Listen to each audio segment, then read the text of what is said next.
Is there a theme song or what happens? No, just it's going. I made it.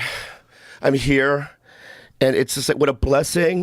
No, just let me finish this. What a blessing. Over the years, people on the internet were like, why don't you do Rogan? I was like, I don't even know how.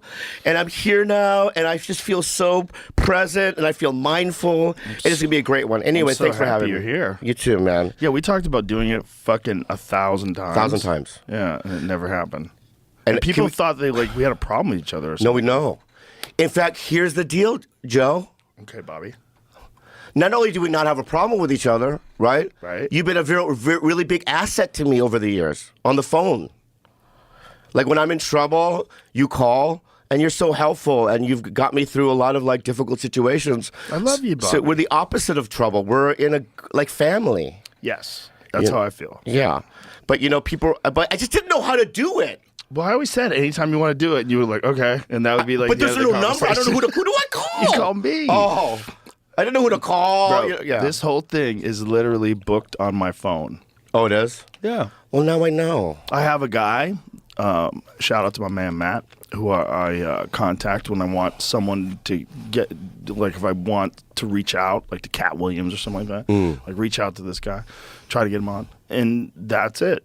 And then it all gets booked on my phone. Wow. Well, now I know, and knowing's half the battle. You know what they said? G.I. Joe just said that. What? Yeah. It's that way. It's like the whole thing. It's because like I go to Tom's. Have you been to Tom's? Cigars? Oh yeah. It's like they have a real production staff. Yeah. There's all these people running around with clipboards, and it's like. I went to Bert's house the other day. He had 8 people behind computers. Yeah. Just typing away. I don't know what the fuck they're doing. Emailing what? Social media going crazy, promoting arena shows. Everyone's going nuts. Me, no. I don't want that in my life. Why would you don't need it? I don't want it. You have a white guy. Yeah.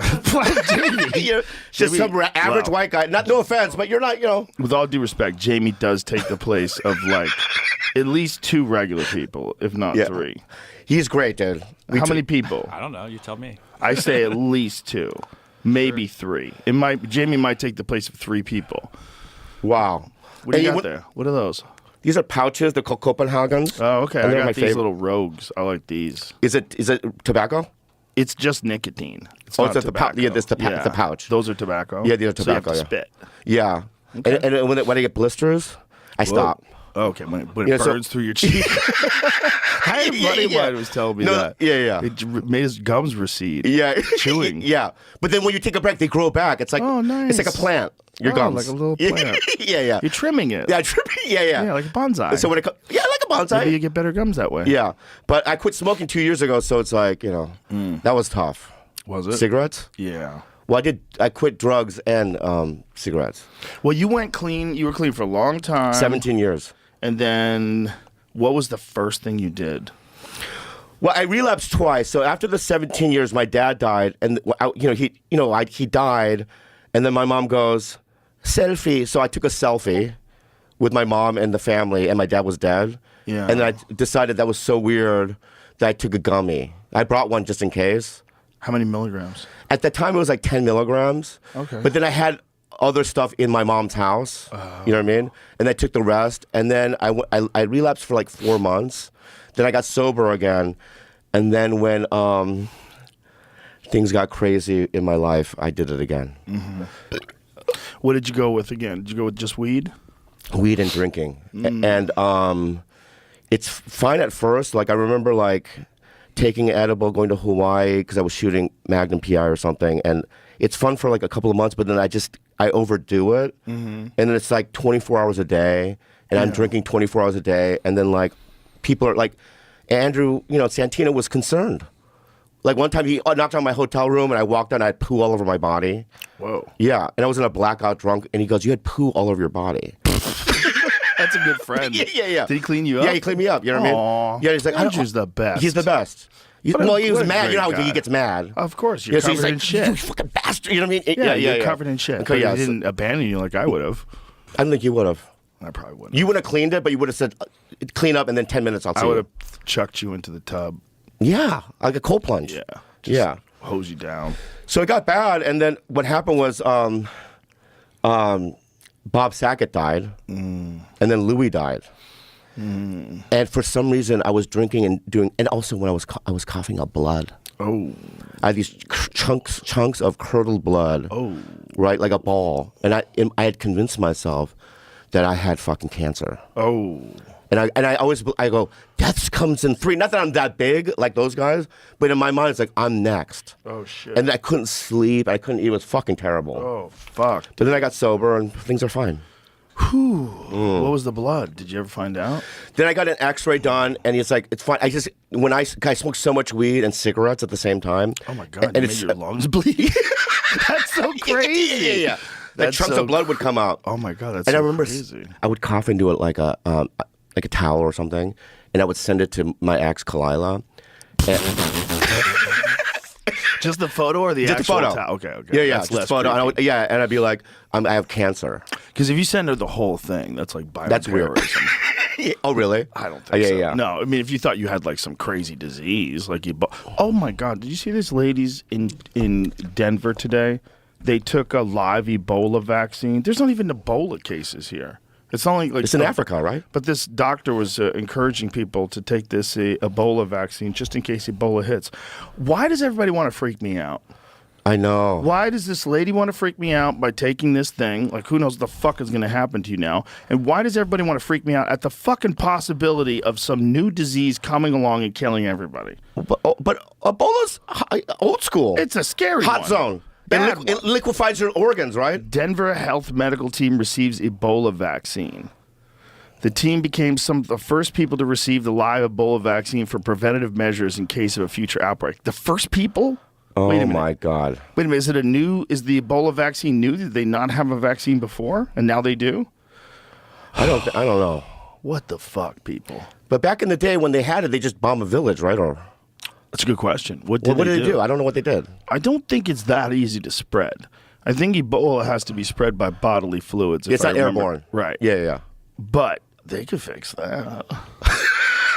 You think the Chinese? Lab and, We had Chinese guys. a little bit of this, Yeah. a little bit of that. And look, now it flies through the air. Oh man, if it was like COVID, like that easy, Yeah, but Ebola. we're fucked. But that's what scares the shit out of me, man. They keep talking about it. These fucking creeps at the World Economic Forum, they all get together and talk about preparation for disease X. They're calling it virus X or disease X. They're scaring the shit out of me. But do you think it's? I mean, because I don't know. Okay. Can I just ask you something? I don't know. Yes. You know me. I don't know much. Okay. About nothing, right? Right. But do you believe that it was like man-made? Well, it was COVID? definitely man-made. Okay. Yeah, I wouldn't say definitely because I'm not really an expert. Yeah. But every expert that I have talked to that examined the virus itself, the cleavage sites, the way it skipped all like animal forms, like you can't find that virus out in the wild, and then all of a sudden it made a leap to person. It apparently has all of the earmarks of being engineered. Wow. This is something that they do. This is not like science fiction. Like, so when we say that, it's not like we're just making up some story about some lab where they're making viruses. No, they fucking 100% absolutely do it. And they lied about funding it. That was the big thing with Fauci and the NIH. They lied about funding gain-of-function research, and Rand Paul grilled them.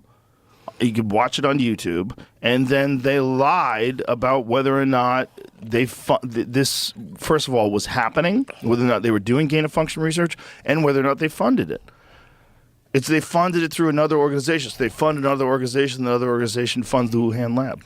And there's a bunch of labs. That's not the only lab. There's a shit ton of them. I visited one with Duncan. We went down to one in Galveston, Texas. It's fucking terrifying. And I don't know if they're doing gain-of-function research there, but I know they have some of the most deadly viruses and diseases known to man, all with these crazy ventilation tubes, and everyone's walking around in these hazmat suits and shit. And they let Duncan and I there. Why? Oh, and by the way, we hadn't slept. So Duncan and I, this is when we were doing Joe Rogan Questions Everything for Sci-Fi. Duncan and I, we flew together. So we had to fly together to go to Texas, and both of us got barbecued. I mean, we took like 500 milligram edibles and totally missed our flight. In the airport, we were just talking for like hours. Like, oh my God, what time is it? Like that bad. And they're like, this flight's gone. The flight's gone. Yeah. Like, oh no. Yeah. So the next flight we had to take place was like 5 a.m, and it got us there right before we were supposed to film. So we literally stayed up all night, flew in. I think we got a hotel for 1 hour. I think we actually got a hotel for 1 hour. Yeah.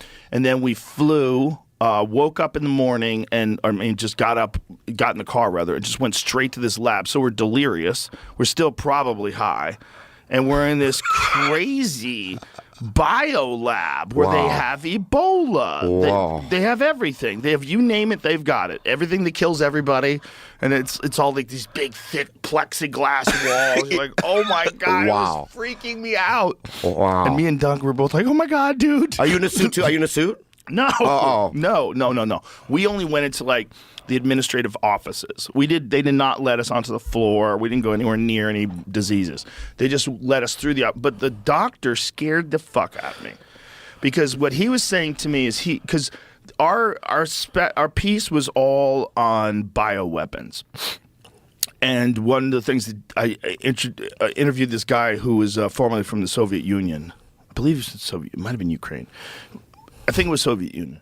And when he left, he was saying that they at one point in time had literal vats of anthrax.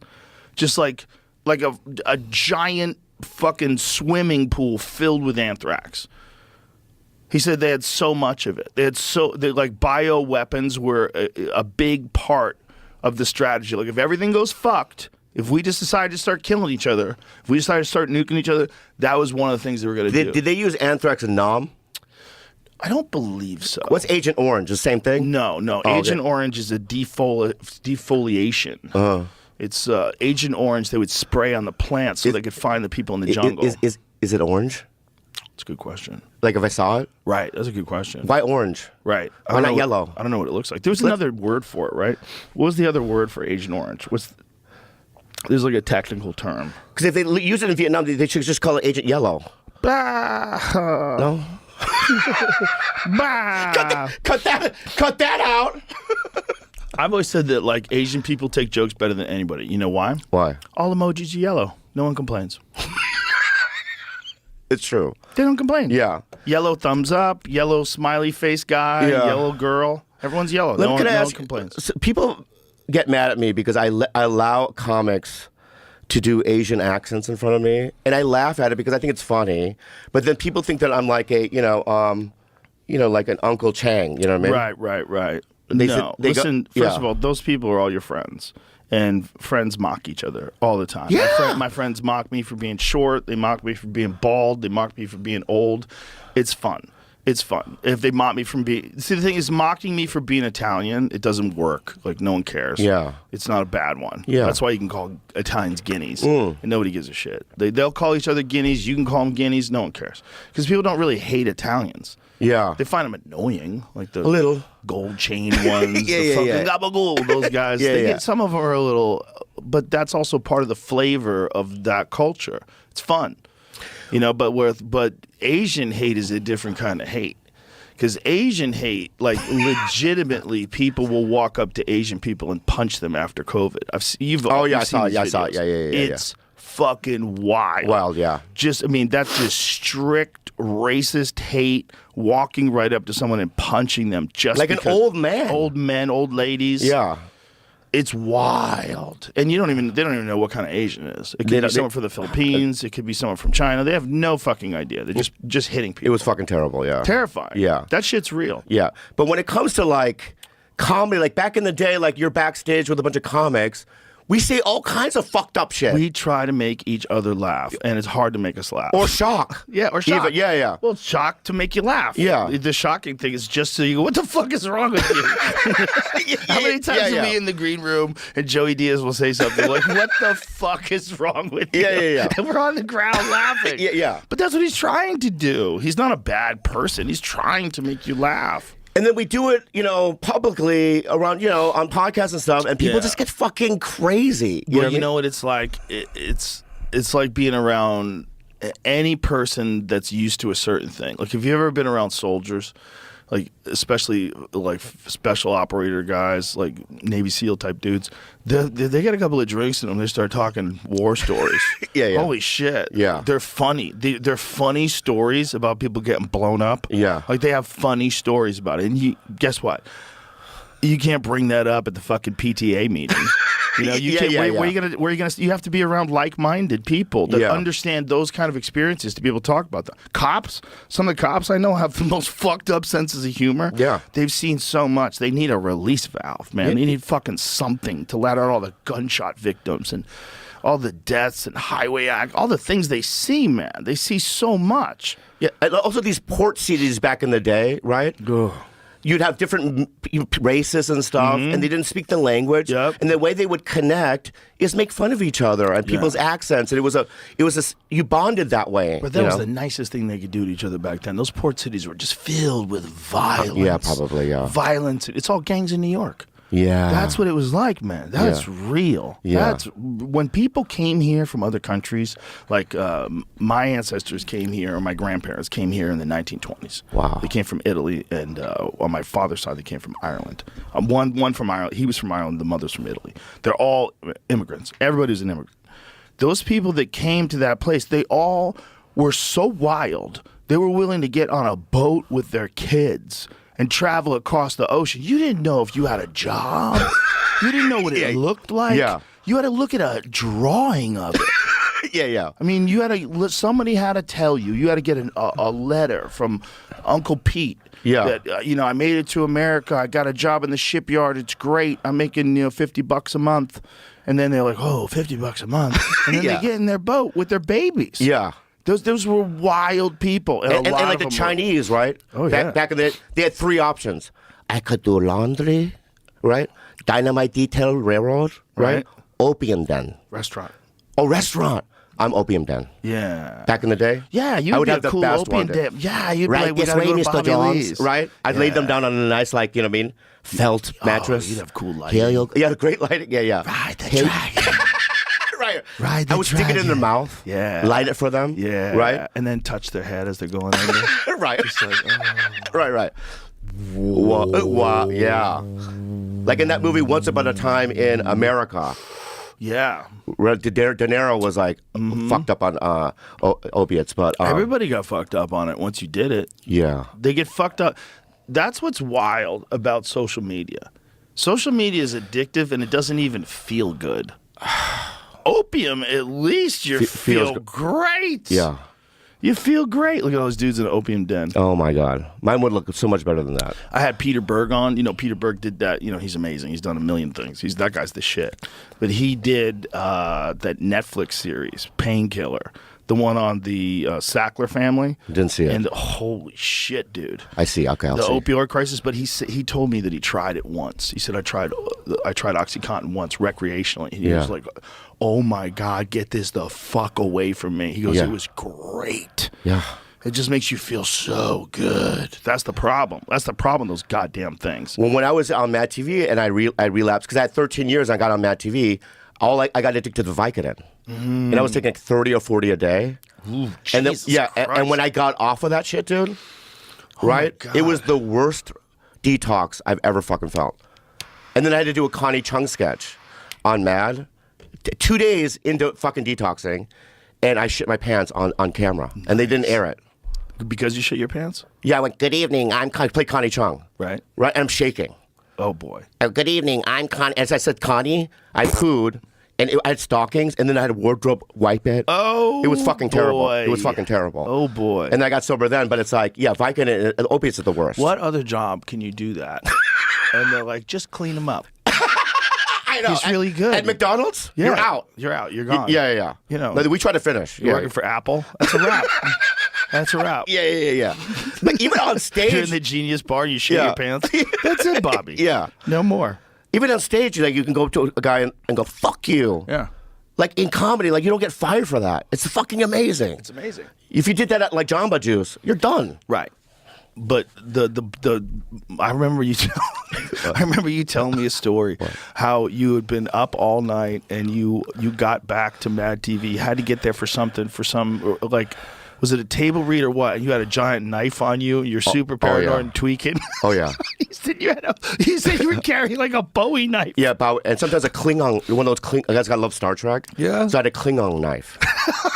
When the curves. How big was it? It was like this long. I still have it by my bed, right? And I was sticking right here, right? And an open Hawaiian shirt. And I was breaking out. And that's what it looks like? That's what it looked like, yeah. Oh, that's pretty dope. Yeah. That is actually pretty dope. That's what Klingons would carry Yeah. around? And then they would... Isn't that crazy? They have spaceships, so they still need knives. It seems so... Like, you don't have a better... You don't have a better weapon. Well, first of all, they didn't even have the fucking internet. Right. It's the dumbest show ever. And they had walkie-talkies. They hadn't even figured out phones yet. I never thought of it like that. Kirk out. Click. You'd have to hang up. Right. You'd have you to would think hang they would up. have like a... Nothing. Yeah, something, yeah. But yet they could beam you up. They could literally take your body and reconstitute it. It's still a good show. It's a great show. It's still a good sci-fi show. I love Star Trek. Next Generation? No, first one. No, the real one. no. Old one. I'm sorry. I'm sorry, I'll back up. I'm sorry. You're wrong. I'm not wrong. Yeah. Can I just say something? I can't be wrong for liking something. I understand that. I think that you're misinformed. How so? Because, and do me a favor, season 5. No. All right. I'll tell you right now. No. I know, but can I just open your heart? It's open. Okay, because may I say what I'm going to say? Right. May I? Yes, please. All right. Season 5. Okay. Second to the last episode. Okay. The episode's called Inner Light. I'm not going to watch it. I'm not asking you to, but I'm not asking you to, but I'm not. But I'm asking your fans. Okay, right, they'll watch it. to check it out. And they're right? gonna yell at me. That episode is the greatest piece of sci-fi ever filmed. And Adam Egget hated Star Trek. I forced him to watch this episode. He watched every episode after that. Really? Yeah. Okay, I'll watch it's a it. great episode. Okay, I will watch it. Okay, thank you. Now I changed my mind. I will watch it. See, your heart was open. It looks interesting. Yeah. It looks interesting because he's walking around and shit. Okay. See what he's got to say. Yeah. Maybe he's on like a vision quest. No, the concept is great. Okay. Yeah. I believe you. Okay, good. Thank you. I like the old one just for nostalgic purposes. Yeah. Because I'm old. And because when I was a kid, that was on television. And I remember watching Star Trek. Captain Kirk, like, oh my God, he's the coolest. Yeah, it was the best. You know, and it was also, it's so corny. Like if you watch it today, it's gone to this point where it becomes funny. It's parodied. Yeah. Like there's a scene where Captain Kirk has a fight with like a lizard man. on a planet. Yeah, I remember that one. I remember that, yeah. It's the dumbest fight scene ever. It's right up there with the $6 million man versus Bigfoot. That's the dumbest one. Yeah, this one. But this one's pretty dumb. Look how handsome he was. So handsome. First of all, this lizard is so goddamn slow. I would fuck this lizard up. I would fuck. Look at this. I would fuck him up, dude. Yeah. I would fuck. Look how slow he is, bro. I would fuck him up. I would be leg kicking him right now. Whap, whap. I take them knees out. Oh, what a shitty body kick! Wow. And he fights like Brendan Schaub a little bit. But all he did is throw him. Brendan Schaub was a good fighter. I'm kidding. You better shut your mouth. He knocked out Mirko Krokop. I'm kidding. I love him. So look at this. He's right next to you and he's not even biting you. This is the biggest pussy lizard of all time. He's not even biting. Yeah. He's not biting. The neck is right there. He's got a giant mouth filled with teeth. Easily he could bite. There's no restraint keeping him from biting. Yeah. Oh, that was a good ear Captain move. Kirk, he hit him with the ears. Yeah. Now he hurt him with the ears. Yeah. So what does he do? He runs away like a pussy. Now he's going to throw rocks at him. Yeah. You got to hit him in the ear, bro. Get close. The guy's slow as fuck. Look at him. This is so dumb. This is so dumb. This is so dumb it hurts my feelings. But imagine shooting that day. It's so hot. God. That guy in the lizard suit, oh my God. Oh, he's sweating his dick off. Yeah, he's having it rough. Because that's probably Burbank or somewhere. Like, those don't, like, that totally looks like it could be California, doesn't it? Yeah, they must have shot it. Oh, he's going to pick up the rock. Look how fake that rock looks. Watch, he's going to throw that rock. All you have to do is just get out of the way now. Don't stand there. Wait for the... Look, get out of the fucking way, bro. Oh, that was Jesus good, Christ. How casual did he get out of the way? Because he knew it wasn't a real rock. Yeah. It reminds me of remember that guy threw the shoe at Bush? This is picture perfect, terrible acting. Yeah. Picture perfect, terrible choreography. Everything about it is hilarious. Does it end? That was it. Yeah. He doesn't kill him? He ran away. No, he That's ran it? away. Yeah. Oh. How dumb. Throwing boulders at him. He had to get that. fuck I out love of there. that show. Yeah. It reminds me of old Godzillas. You remember when Captain Kirk hooked up with that green lady? It was a big deal. Would you have? Yeah. So if I you, would have fucked the Avatar ladies. so if you and I had The Avatar ladies? That lady's hot. on Pandora, I don't know. It looks blue. The one, I don't give a fuck. The one that he eventually winds up with? Yeah. Oof, she's hot. But you know how like the creatures connect with the tails or whatever, then they communicate. Yeah. Does that come out of the vagina too? I don't know. I don't think they have a Okay, vagina. good. Oh. I think you just link up like that and Oh, you you come in your you mind. come? Oh yeah, I'd love to come in my Who mind. knows how the babies even Yeah. get there? I can't. You know, can I ask you? They don't have, I mean, they have things over their dicks, so they must have dicks, right? They all had loincloths. Yeah. But I'm 52, Joe, and I can't come. You can't come? I come every other time. Every other time. That's Yeah. good. But you That's know good what? enough. I like edging. But how much are you fucking? Are you trying to fuck every day or jerk off every day? Maybe you're running out of jizz. Maybe you just have a small factory, you know, and you're just demanding too much output. No, my factory's pretty big, dude. Your balls are big? For my size, yeah. Yeah, but like for normal humans, when you hit 52, like how often are you coming? Every other day. That's reasonable. That's reasonable. But when I'm Yeah. in the sack with a woman, psychologically, I can't do it. So do you just fake it? I pull Spit out. on her? No. I make it. I dim the lights Yeah. and I do it back. I go back. You go back. So there's yeah. So Okay. I go and I'll Oh, go to good move. the back of the wall Good move. in the dark. Oh, and act it out. Fall to the ground. I'm a good actor, right? And Epilepsy. right, right. Seizure. And I go straight to the bathroom like I'm washing it, Whoa. Okay. so they can't see the cum. That's a good move. Thank you. It's a good move. You want to be deceptive. Yeah. I guess that's not a terrible thing to deceive people about, whether or not you come. Yeah, I mean, but I Girls feel are bad. all guilty of it. Yeah, but I don't want them to feel bad like they're not hot. It has nothing to do with Right. them. I get it. Right? I'm just being like a What a nice sensitive guy. person. Yeah, I'm. That's so sweet of Yeah, you. I'm super sensitive. Yeah. But it's like because I was in a 10-year thing and now I'm like single, so I'm just experimenting. You know? I get it. Yeah. I get it. You do? Yeah. Yeah. It's still fun though. Yeah, you're having a good time, Bobby. Yeah, I am. As long as you're enjoying life, that's what you should be doing. You should be enjoying life. You know, Joe, may I say? Yes. I am. That's beautiful. Because when you weren't enjoying life, it bothered me. It bothered me because I love you and like you're such a nice guy and you get weirded out by so many different things.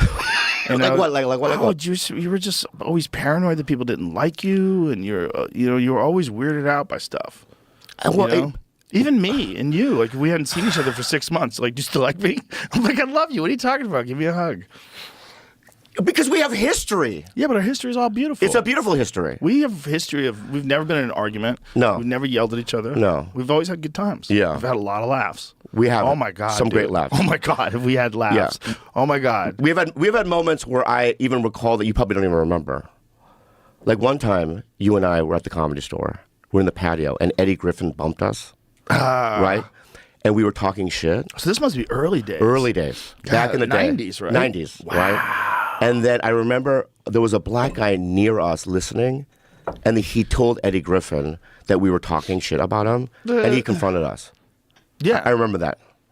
And we were like, fuck off, you know what I mean? But it was like, because you remember, he used to do hours. Yeah, well, he would do 3 hours. He would go on at 9 o'clock, and your spot would be at 9:15, and he would do 3 hours. It was him, Dice would do it sometimes, Mencia would do it all the Mencia time. did Oh it my all the God, time. oh my God. Yeah, but it was the thing is, it was kind of the culture of the Comedy Store. In Eddie's defense, is that if you reached a certain level of fame, and at the time Eddie was definitely more famous than us, and he was when I still to this day maintain that Eddie Griffin's set on Def Jam was one of the best fucking, I don't know, was it 10 minutes, 15 minutes, whatever he did. It was one of the best sets I've ever seen. He had shorts on. Remember? Yeah. And he has so much energy, man. I remember, I'm pretty sure I was in New York at the time when I watched it. I was like, God damn, this fucking dude is talented. Yeah, I'm not questioning his skill set. But it's the culture thing. This is what I was going to say. Yeah. There was a thing at the store when you reached a certain level of prominence, you were allowed to just do whatever the fuck you wanted. And people would show up, and apparently Kinnison used to do that, and a lot of guys used to do that. But do hours? I get it, man. I don't agree with it. You wouldn't do it? No, but there's certain guys did. Certain guys that are really good did. Chappelle did it. There's a bunch of guys who did it. It was a thing that you're allowed to do there. You know what I'm saying? And it was like, I think we probably all should have talked about it Yeah. and said, hey, this is kind of crazy. Yeah. But I still to this day went to Emily, and I go, give me a list right now of the people that are allowed to bump me. Right. And she goes, I'll get back to you. Right. Nobody should be allowed to bump you. If someone wants to do a set, if a famous person is in town, they should ask you if it's okay. Yeah. That's how I feel. I never bump anybody. But it I still don't do happens. it. No, I know, but I don't. It's also it's a thing that was the Comedy Store's like mark that you had made it to a certain level. If you could show up, and some guys would try to get it, they would try to bump people, and like you're nobody. Like, some people are crazy, delusional. Like, yeah, they're like a YouTube person or someone who's on some show. Literally, like someone who's on some show that you've never heard of that was on like the WB or something like that. Yeah. What are you talking about? Yeah. There's a few guys that like wanted to try that juice before because it was that thing. Like when someone would show up, whoever it was, some Chris Rock would show up. He would just go on stage. That's it. Chris Rock goes on stage. He's when he gets on there. the list. I have a list of people that are allowed. Yeah, to bump you're you. on the list. Okay. You wouldn't do it, but you're on it. Yeah, I don't do it. Yeah, Chris Rock's on the list. Chappelle's on the list. Bill Burr's on the list. Makes sense. Right? But then there are people, you know what I mean, that aren't. And they do it, and it drives me fucking crazy. Well, it's a weird thing. It's like you're trying to appease the talent. You never know who's really going to make it big, and you don't want to piss them off now. I'm so glad I don't have to deal with that. I know. I always told people, be nice to comedy club owners because you don't want to be one.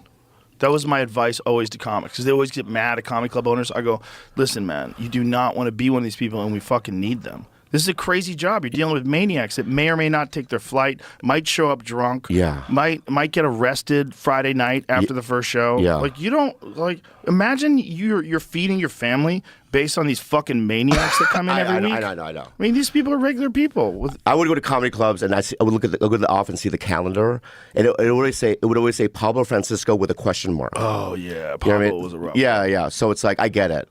Yeah, look, Pablo's fucking insanely talented. He's so talented. Oh my God. Pablo goes to the basement. He gets in there.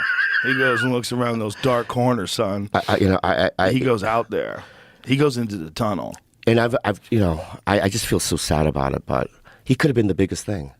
He should have been. Yeah. He should have been. That's how talented. He should have been huge. In the 90s, oh my God. Crusher.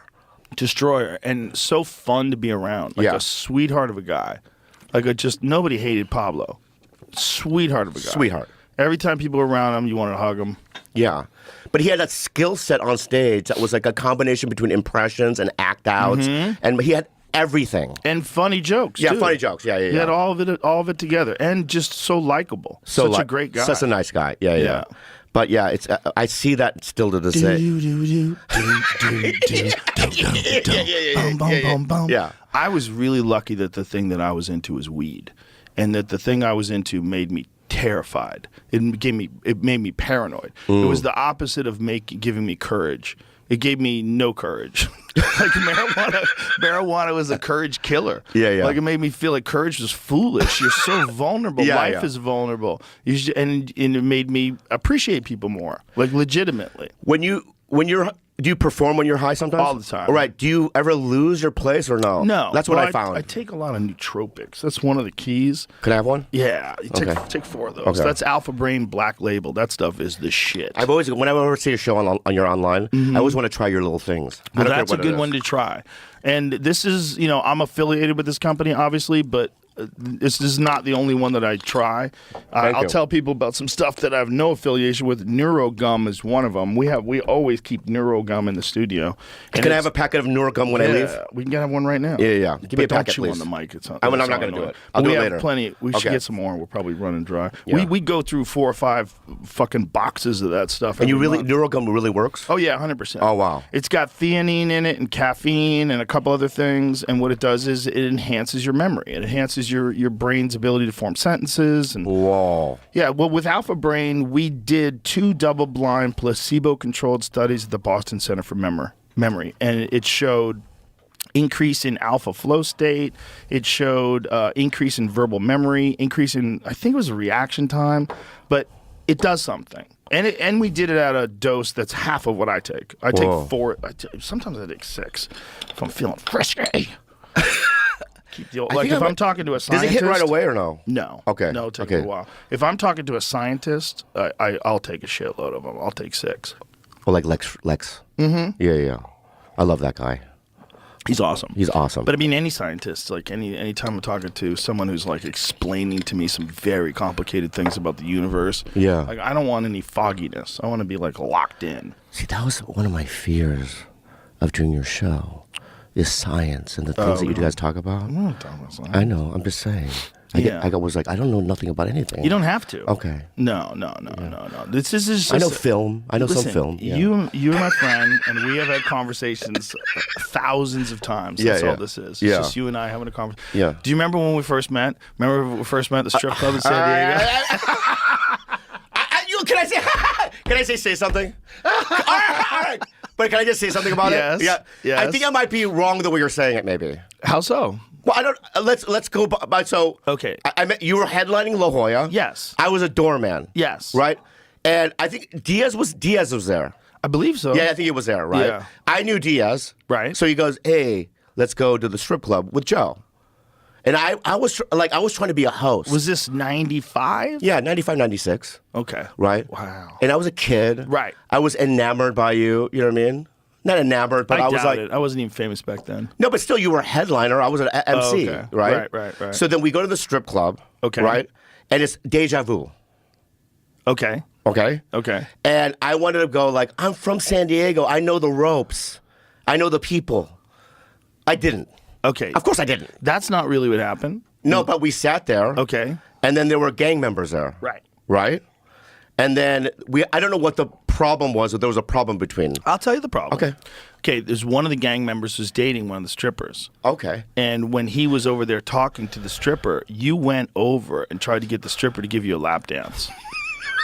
And when you did that, I saw the look in his eyes, and he had, I'll never forget, he had long, straight black hair, Yeah. this Mexican dude, with tattoos on his face. In 95. Only two teardrops. That's fine. Okay. That's only two people he killed. Okay. And this is 95. Okay. And you went over, and I said, Bobby, what the fuck are you doing? What the fuck are you doing? I go, did you take a look at that guy's eyes? Yeah. I go, Bobby, these are like dangerous, real people. And you're like, oh, shut the fuck up. Nothing's going to happen. They ain't going to do shit. If I I go, okay, I'm out of here. So I said, I'm leaving. You can either come with me or not. And I got up and left. I saw where this was going. They were getting up, Bobby. They were moving around. They were thinking about coming over to you. And I got us right out the door. And you barely got in my car. You barely got in my car in time. You were dilly-dallying, and someone had to yell at you. And then we got you in the car and we took off. I go, hey, Bobby, you were going to get a shot. Like, for real. Well, you saved my life. I don't know if I saved your life, but I definitely saved you an ass kicking. But also, if she's working there, she's on the clock. No, just hear me out. No, you're. If I'm at McDonald's, right, and some woman, technically correct. I'm technically correct. Technically, you're correct. Ethically correct. But she was over there talking to her gang member boyfriend, and you went over asking for a lap dance, and you just like stormed your way into their conversation. And you were gonna die. Can I just say something? Yes, please. I want to say something. Okay. At the time, and I found this out later, I thought the teardrops meant that he was emotional or something. I didn't know about death. Okay. If I saw, even if he didn't have teardrops on his face. Yeah. The look in that guy's eyes, like the whole group of them, they were serious I don't want to people. make assumptions about people. Okay. Do you have any self-preservation instincts What do you mean? whatsoever? What do you mean? Did you have any self-preservation instincts? Where you Well, I'm from the recognize suburbs. danger? We don't know danger that way. Okay. We had no homeless. We had surfers. You should be just inherently like a child sees a dog's teeth and is scared of them. You should see that guy Yeah. growling and go, okay, this is real. Joe, I'm 52 now. I've never Yes. had anything happen to me, No, so I'm I sure. feel like my instincts, right, are on point. You're also very likable. I'm likable. People decide not to kill I you. smile. Yeah. So what the fuck, dog? I go. Yeah. That's yeah, a good nothing. move. That's a good move. That's a good move. Yeah. But that was our introduction. That's how we became friends. Okay. It didn't. Right. Fuck up our relationship. It didn't fucking We know. stayed friends. Yeah, no, and like I came to LA, and then I think that it grew. What year did you come to LA? 97 or 98, like in that time period. Boy, was what a weird time at the store that was, huh? The dark ages. It was weird, but it was really good for us. Yeah. Because you would go on stage in the OR and it'd be half full, and it was like a real good place to fuck around and practice. Oh, so the people that did it really did it because there was no like light at the end of the tunnel. Not anymore. I think the store goes through eras, and it had gone through the Kinnison era. And when Kinnison died, I think there was a big drop off. It was terrible times. Dude, Yeah. on a Saturday night in the OR, they couldn't start the show without 4 people being in the audience, and there would be sometimes no show. Yeah. On a Saturday fucking night. Yeah, it was crazy. It was crazy, dude. But then it came back. It came back when the internet came around. It came back in the early 2000s. Yeah. Yeah, it came back. And I reaped the rewards. I'm so glad it didn't quit. Yeah, I'm so glad you didn't quit too. Yeah, I saw some crazy. I saw one time at 2 a.m. I was working the door there. Yeah. And I saw people in purple robes go up into the belly room. Uh-oh. With candles. Oh, Jesus. Right? So now how you can sneak up to the belly room through the green room, with those offices and stuff, right? Were they supposed to be up there? Yeah. Oh. I'm not lying. This is the 90s? Yeah. Okay. Right? I peeked through. They formed a circle. And they had candles up. What? Eat a baby. No baby eating. Okay. You know what I mean? I'd have to report that. Okay. Okay? And they were doing seances. The Comedy Store, if any place is haunted, Yeah. the Comedy Store's haunted. They were trying to seance Andy Kaufman's ghost. Oh. And when I went back downstairs, the people that went with the robes, they came back down and they were in their regular clothes. Lily Tomlin, Bob Zamuda. Whoa. I saw it with my own eyes. Whoa. It was fucking crazy. Whoa. Yeah. Well, why not? You know? Yeah. You get a little high. Someone comes up with an idea. Yeah. Why do we have to wear the robes? Because it'd be fun. And then you get in there with the candles.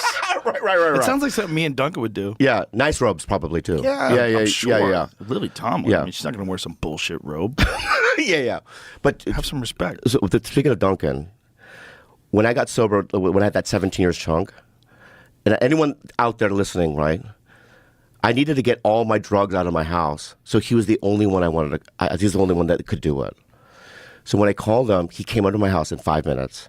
He cleaned out my apartment in like 20 minutes, and then he made me a fish dinner. Aww. And then he took all my drugs and went away. But I want to, Duncan, if you're listening, thank you for that. Duncan's the man. He's the best. Yeah. We lived together once for a while.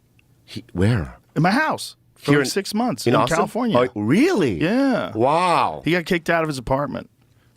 Or the house. He was dating this lady, and she got tired of him playing video games all day. Really? And he calls me up. He goes, dude, I don't know what to do. I'm in a hotel. She kicked me out. I go, come live with me. Yeah. I got this big-ass house. Yeah. So Duncan lived with me for like 6 months. And I had a sensory deprivation tank in the basement. I saw that. Yeah, when I so came to your house. Yeah, Duncan would go down the basement and trip balls and sort his life out. Was he messy? No, Duncan was a great roommate. Really? He was awesome. Yeah. Did you have to kick him out or no? No. He eventually got back on his feet again. Right. And, we had a great time. Like, he had stayed there for years. We had a wonderful time. It was a lot of fun. Wow. It was like, Duncan's one of my best friends. So, like, having one of my best friends in my house, and the house is big, so it's not like we were on top of each other. I would be way the fuck. The phone didn't even work in the whole house. I'd have to transfer phones to go to other parts of the house. Wow. It's a big ass house. Yeah. So if Duncan's over in that side, I'm over in this side, like, we're not even in each other's hair. Yeah. Didn't even bother each other. So it was really cool, man. It was cool, like, having meals with them, hanging out with them. So Wow. for like 6 months, we were roommates. And to think that he was not even a stand-up at one point. He was the talent coordinator. Well, he was a stand-up. He was trying to do stand-up when he was the talent coordinator. We became friends because I would call up and give my veils, and then we would have crazy conversations. Like, Yeah. He was like, did you see this thing with Ram Dass? And he was like, and we would talk about, like, UFOs and Bigfoot and shit. Yeah. That's why when that Joe Rogan Questions Everything show, that's why I did it with him. I'm like, oh, he's the perfect guy to do this with. And Ari, too. Ari did some of the episodes as well. Wow. But, like, Duncan was always trying to do stand-up. He was just, he was just unorthodox, in his approach. But then he got good. Oh, he's like amazing. that fucking doll. Oh, my God. Oh, my God. Little Hobo is one of the best sets, one of the best bits I've ever seen. It was so good. It's so good. Yeah. He did it the other night at the mothership. Oh, did he really? Yeah. Yeah. It's incredible. Yeah. He's got a new Little Hobo, too. Somebody stole Little Hobo. No. Yeah, some piece of shit Because stole Little Hobo was like an antique doll, too, right? Yeah. So what do you find? I don't know. I don't remember how someone stole it. No, but where do you get another Little Hobo? Oh, you go on eBay. Oh, you can get Little Hobos on the. Yeah, the new one he's got is creepy as fuck. Oh, really? I want to get a Little Hobo. You can get one. Yeah. Yeah, you can go online and get antique puppets. They have them. Really? Yeah. It's thousands of dollars probably though. I don't know. Yeah. They're like, there it is. Is that the new Little That's Hobo? the new Little Hobo. Oh my God, he's cute. He's fucking creepy. He lives here now, right? Yeah, Duncan lives here. Everyone's Yeah. asking me to come. You should come. I know you were talking shit about moving to Austin, but listen. No, I didn't. Yeah, you did. I watched the video. No, I didn't. Don't lie. You did. You did. What'd I I'm say? not fucking moving to Austin. I don't leave my neighborhood. I don't go to Compton. I stay right here. Could I say something? What? You know what, man? No, you know. You know what, man? You know what, man? What? Listen, What? you have to understand what you guys did. What did we do? You guys took half of the talent out. Yeah. So I was just butthurt. We brought another bunch in too. Like Shane Gillis lives here. I know he does. We're doing now. great. I know you guys are killing it. We're having. I went to the so club much last fun. night. Come move here. I know, It's- but you're more than Paulie's thinking about it. Paulie's here a lot. I know. And Paulie then was just here the Theo's other day. thinking He's about killing it. Theo's thinking about Right. it. Yeah.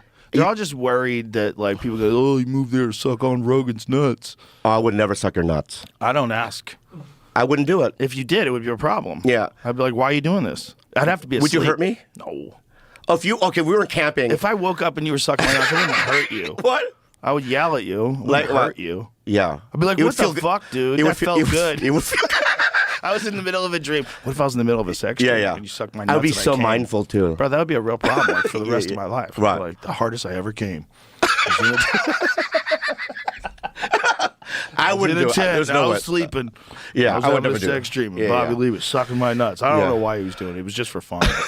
He didn't know. I I've was sucked gonna nuts come. before, but like I get it. yeah. But yeah. Me and Santino will maybe talk about it. Then. Listen, man, it's a great place to live. It's a great place tax-wise. It's a great place traffic-wise. It's a great place. The most important thing is people-wise. The people here are so friendly. Austin people are great people. They're really nice. They're nice. They're not shitheads. They're not Hollywood people. They're not lost in this fake world of leftist ideology that everybody's trapped in. They're just people. They're just regular people, man. And those people exist outside of these blue bubbles where everyone's gone insane. Well, I used to be a part of the blue bubble. I was 100% a left-leaning person who lived in Los Angeles. I was 100%. I never voted Republican my whole life. I was very left-leaning, especially with like any social issues. When it comes to financial things, I'm a little bit more conservative, but at the end of the day, I'm way more left than I am right. But California went nuts, man. It's gone like full communist. It's out of its fucking mind. And their approach to law enforcement is so insane. It's so insane. The no cash bail, the letting people out for committing violent crimes, the fucking not stopping people for stealing up to whatever money it is. What is it, $900 now? I think they raised it. I think they made it a little higher. San Francisco is non-existent.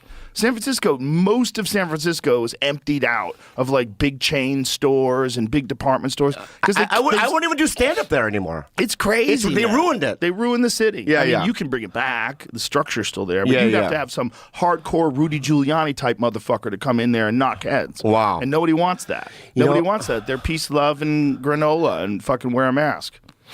I'm in the middle now. I'm in the middle. I'm in the middle. I never thought I would ever say that. Never. It only happened in this last year. Right. Exactly. I just went, I can't do it anymore. You know what I mean? People that you thought were aligned with you are like now like mad at you about shit. They're and in a it's- cult. They're in a cult. It's got all. I mean, Mark Andreessen, who's a brilliant venture capitalist guy, explained it to me in very clear terms, like what the definition of a cult is, how you can get excommunicated, how you get shamed for having differing opinions, the group think, the whole. He's like, it's a cult. And he's right. He's Yeah. 100% right. Yeah. It's just hard to say because then people in the cult will attack you. But they're not attacking you for a reasonable, it's not logical, Yeah. like the way they're attacking you. They're attacking like someone attacks religious beliefs. Yeah. And some of these religious beliefs, it gets into these weird gray areas, like trans people in women's bathrooms. Like, says who? Yeah. Says who? How do you know that's a real trans person? How do you not know that's a fucking creep that wants to pull his dick out in front of kids? Because those are real. We and if spa. Yeah. And if that guy was a convicted sex offender. Yeah. Yeah. And he was doing that. Look, those guys are real. It doesn't mean trans people aren't real also, but those guys are fucking real. Yeah. And to even say that those guys are real, you get excommunicated. You Yeah. get treated like you're a Nazi. I never even cared about it. Didn't care at all. Yeah, I mean, whatever you are, I don't give a shit. You know what I mean? But it's like, I can't do it anymore. I think it's engineered. I really By do. who? By China and by Russia. Oh, no, Chinese. Yeah, I think what they're doing by manipulating social media, manipulating algorithms, I think some of it is natural. Don't get me wrong. I think some of it would have happened either way. It happened during the 70s with the hippie movement. There's always these people that they want to live completely outside of the norm of conformity of society. And there's always people like that. But what's going on now is very different, and it's accentuated by social media. And I think it's accentuated by algorithms naturally because people are inclined to go towards things that upset them. But also, it's done purposely. And I think it's done if you have enough stuff about like whatever the thing is, whether it's Black Lives Matter or whether it's Ukraine or whether it's free Palestine from the river to the sea. If you have enough of that online, it moves the needle. And the way I described it the other day is like if two ships are going in a certain direction. This is a ship where people logically work through things, and this is a ship that's adjusted by the algorithm, affected by the algorithm. And it just moves that much. Over time, this is what we're seeing. So over time, you and I, who used to be on the left, are now like, where's the left? Where are you guys? You guys are so far away. I can't even see you. You're out of your mind. You're fucking chopping dicks off and giving little kids hormone blockers. You have no idea what the long-term consequences are. You're ignoring the health risks. You won't even talk about the health risks. Yeah. You use things like gender-affirming care. What are you saying? Yeah. What are you saying when you're talking about children? Yeah. Why are you just accepting this? Because it's a noble thing to blurt out, so everybody goes, you're on the right team. That's what it is. It's not like, oh my God, what are we doing to kids? It's not like, oh my God, what are we doing to San Francisco? It's not like, oh my God, why are we letting these violent criminals out of jail? It's like, oh my God, why are we defunding the fucking police? What are you doing? Yeah. You can't say any of those things. If you say any of those things, But you you're just a said Nazi. it. Yeah, Do you get nervous? No. Okay. I live here. Right. This is Texas. In Texas, 99% of the people agree with me. Even the left-leaning people here are way more reasonable. Even last night, there's a joke that I tell that if I say it in a liberal city, it dies. You know what I mean? And it's a joke about, you know what I mean, Down syndrome people making love. And they make up their own moves. Right? And they know traditional moves. And I did it last night. It crushed most shows. And I felt like, oh, this is, you know what I mean, what I've been, I think, maybe looking for. Well, that club is specifically designed and nurtured just for what's funny. That's it. Yeah. There is no message here unless you have a message and it's funny and it's in there. Yeah. You want to do it, that's fine. But what's valued is comedy. Just like if you go to a music show, you don't want those in between the music speeches about climate change. Shut the fuck up. Shut the fuck up and play the song. Entertain me. We want to develop stand-up comedy, like real stand-up comedy, because I think it's a worthy art form. I think it's very valuable to people in terms of enjoyment and in terms of mental health and in terms of society. It's an important part of society. Like the Lakota had a person in their tribe that was called the Heyoka. And Heyoka was the sacred clown. And this was the person that made fun of everything. Because if you couldn't make fun of something, it was bullshit. Like if there's one guy, oh, you can't make fun of him. Well, that's probably bullshit. He probably has an disappropriate amount or an inappropriate amount of power. Yeah. A disproportionate amount of influence. There's like probably some ego going on here too, if you can't make fun of something. Yeah. Because if you can make fun of something and it's not funny, then you're not funny. But if you can make fun of something and it's funny and people laugh and someone gets mad, they're the problem. Yeah. They're the problem. And I want to say something. I never said this before. I want to say it now, right? Just for my personal life, some of the bullying that I received was necessary for me to get to where I am now. Well, you don't want it. I don't want it. No, I didn't ever know what want you're it. saying. But I wouldn't like go back in my past and change anything. Right. I wouldn't either. Yeah. Because I feel like everything, my dad was fucking violent as fuck, dude. Like he would knock my mom's tooth out. She has a missing tooth right here. You know what I mean? And we witnessed all this trauma. Yeah. Right? And he was like, dude, it was fucking terrible. I have done EMDR on just him. trauma therapy, right? And it's like, and then I was a little guy in an American high school, and people would bully me. I lived in Minnesota. They thought I was an Eskimo. They threw ice chunks at my head. Crows would. Anyway, my point is that all those little things, and even in comedy, it was hard being me, this little guy. You know what I mean? Doing it. People, black comics would sometimes come up to me. Asians aren't funny. You know what I mean? Well, there was always that knock on Asians. Yeah. Let's be honest. Like Henry Cho was like the first guy that went mainstream. I love him. He was the first guy that went mainstream. I love him. Wasn't he? Yes. Ronnie Chang's fucking hilarious. I love Ronnie. That dude is so good. Funny. He's so funny. And he's got so much attitude on stage. Johnny Yoon was before him. That's right. Johnny Yoon. He's funny too. Yeah, he's very funny. But there was a knock, you know. But dude, nobody thought that when they saw you on stage. Like you're a really funny guy. You're very good. Thank you. Very good comic. Thank you. You're a very good comic. Yeah. And I also want to tell you the reason why I didn't want to do this now is because I'm doing a special and I want to promote it. Okay. And I thought maybe I could only do it once every 5 years, but then your people said that I could do it when I... You could do this anytime you want. Okay, yeah. Just I call me. I feel that now. You have my number. I'm going to call you. I'm going to text you. I'm going to text you. I'm going to do it. I'm going to Anytime do it. you want to. I I'm gonna, love it's you. going to be great. Listen, I love you. I'm happy I love we you too. did this. Yeah, I get it. All right. Yeah. I get it now. I know now how it works. Yeah. But yeah, I was like, I have to do one. I have to do a special. And the You reason really being, should, because it'll also force you to write more and fuck around more. But you need a place to do that, and that's why you should move here. well, that's why I'm going There's to. so much stage time here, dude. That's why in March I talked to Adam. I go, I'm going to do shows here in the little room to do Bobby Lee New Joke Night. Let's go, Bobby Lee. Yeah. Let's go. And then me and Adam are going to do a Star Trek podcast. Oh, boy. Yeah. And at that point, you're going to watch The Inner Light. That's a big ask. A lot of asking. It's 40 minutes. You really think that's the best science fiction ever? Better than Alien, the first Alien movie with Sigourney Weaver? But you have to think though that because obviously the budget isn't an Alien budget, right? So it's cheesy television, right? But the concept, you know what I mean, was mind blowing at the time. When I saw that in my early 20s, it blew my fucking mind. Yeah.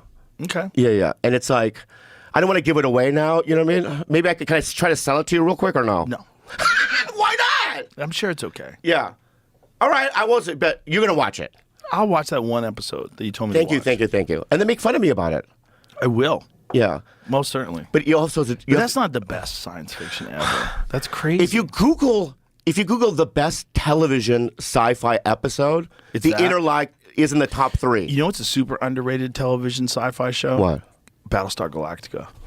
The new version? So good. So good. I've seen it twice already, all It's the way incredible. through. It's incredible. It's a dude. really good show. Yeah. Like you think of it as a science fiction show, but it's a really good like psychology show. It's like the way they had it set up. It's fucking terrifying. I just got goosebumps when you said it, dude. It's so good, and it's so appropriate to watch today.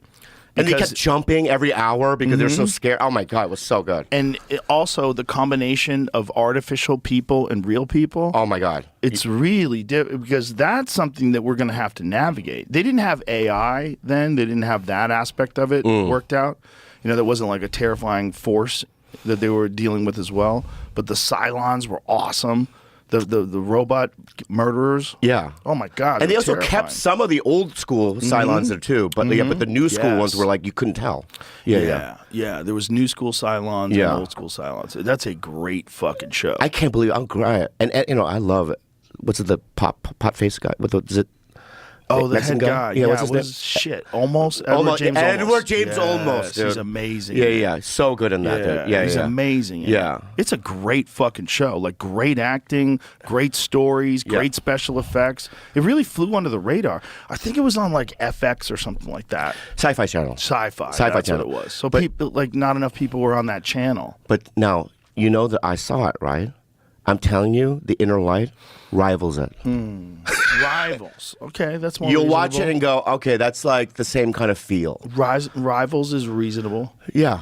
What's your favorite sci-fi movie? Oh shit. In terms of like entertainment, Yeah, what's Or something like, that, oh, you that's just like- loved?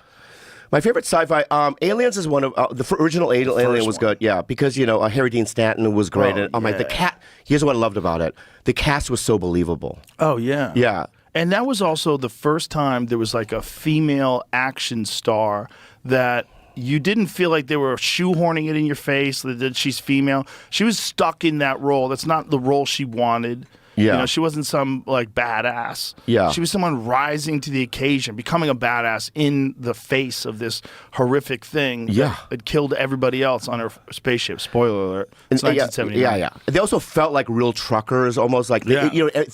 the ship lived in. Right. Oily Right. almost, you know? Yeah. Yeah, it was fucking amazing. It's a great It's a great fucking movie. But It's a great Aliens fucking 2, Not as good. not as good, but still entertaining. Different kind of movie. That was like the aliens were easy to kill all of a sudden, and there was like a lot of them. All right. Yeah, Well, they're because- Marines, though. Yeah, but it doesn't matter. The aliens were the alien, the first one, was so clever and so fast and so Oh, sneaky. yeah. And then all of a sudden they're not. All of a sudden they're just fucking idiots. They're just running at you like the British with the fucking white cross on their chest, target mark. Yeah. It didn't make any sense. It's didn't like make their characteristics were completely different. They were the dumb aliens. Yeah. And then the big one, the big female, the mama, the queen, That was fun. she should have fucked Sigourney Weaver up like that. It didn't make any sense. Oh, okay. With that still, you bitch, with the robot thing. Like, Yeah. your whole body's exposed, Poke. Now you're dead. What are you talking about? Okay. And why is it moving so slow? All the above. It should have Well, been. she has babies in her belly. Bro, Or, you I ever, don't know. you ever see a praying mantis kill a hummingbird? I don't watch stuff like that, man. You should watch that because the praying mantis is like the a human or the Earth-like equivalent of what one of those alien things are. The alien thing's an enormous praying mantis, probably even more violent and more deadly. And I just don't buy Sigourney Weaver with a stupid fucking robot crane suit on, kicking its ass. Does it make me a pussy when I watch Planet Earth and I see a lion chase a gazelle or whatever, and I fast forward? No, you just don't want to see the suffering. I don't want to see it. But does that make me weak, though? No, it's not weak. You just don't want to experience it. Yeah, I don't want to experience it. You know what it is. You've seen it before. Yeah, I've seen it happen. You don't have to see a lion eating a fucking gazelle guts first over and over and over again. Yeah. Or hyenas. The hyenas ones are the wild dog ones. Those are the ruthless ones. Yeah, those are crazy, Because they're yeah. pulling the guts out while Okay. the thing is trying to stand up. It's good. Yeah. Fuck, man. Yeah. At least the lions kill you first. The cats always kill you. They don't just eat you. Cats grab you by the neck and they fucking kill you. Wow. But dogs, wild dogs and hyenas and bears, they just start eating you. They And then just the alligator, hold you have to do a down. twirl with them. Yeah, you might You not do a little dance. You might not die for an hour. You might With be an alive. alligator? With a lot of different creatures. Well, oh, really? Depends on what. Well, alligators will take you underwater. They'll drown you because they want to stuff you under a log so you can rot. So Yeah. you're easier to consume. What animal could I think I could survive, you think? A mouse, maybe a mouse. Maybe. No. A really angry mouse, you'd probably run into a wall. Well, Hurt with a yourself. bear, maybe. You don't think so? A bear. Yeah, but I would just not freeze. I don't think that works. Freezing doesn't work? Depends on why they're there. All right. If they're there to eat you, no, that's not going to work. Right. If they're there to scare you away from their children, Yeah. maybe But it'll do work. you know what to do? No, there's no what to do. There's not a lot to do. Because when you go to Hawaii and you swim with the sharks, they give you rules. That you doesn't even don't work. splash. Did you hear about that kid that was just in the Shark Tank? Was in the Bahamas? He got bit. They had some Shark Tank experience, and some kid got bit by a shark. Some kid, I think, from Maryland. Really? Yeah, don't fuck around, man. They don't know that it's a Shark Tank. They're sharks. They're sharks. Yeah. And a bear is like to think you know what to do. Maybe if you spray it with pepper spray to run away, maybe it won't. Maybe if you shoot it, you'll stop it in its tracks. Or maybe you only have like a 9mm and you could pump it full of 4, 5, 6 holes and it still tears you apart. Wow. Yeah, you if you're gonna shoot it with a gun, you want a large caliber rifle. You want like a 300 Win Mag. Yeah. You want something big, something boom, boom. You Yeah. wanna put large holes in that gigantic monster predator. What about sword? No. No, you're Oh, fucked. okay. It's gonna knock All right, that all right, fucking all thing right. out. You won't even. Okay. You One won't even swing. be able to- Okay. You won't even. You'll fucking bounce it off its nose and it'll just get mad at you. Yeah. You'll miss. You'll panic. It's just hard. The speed that it moves at will astound all your senses. You'll panic because you'll realize you don't have the reaction time. You don't have the physical movement time capable of dealing with how fast it's coming at you. Yeah. Your body doesn't work good enough to do that. You know, I would run toward it and just get it over with. That might work. I'll just run and I'll just jump right into the head, maybe. It depends on where it bites you. The thing about those things is they don't necessarily kill. They just hold down and eat. They just hold you down and start eating. Okay. You know Grizzly Man, that documentary? Oh, yeah, I saw it. Yeah. Wow. That video where the lens cap was on, but they have an audio of him dying. It's so horrifying. I know. It's like 5 minutes long.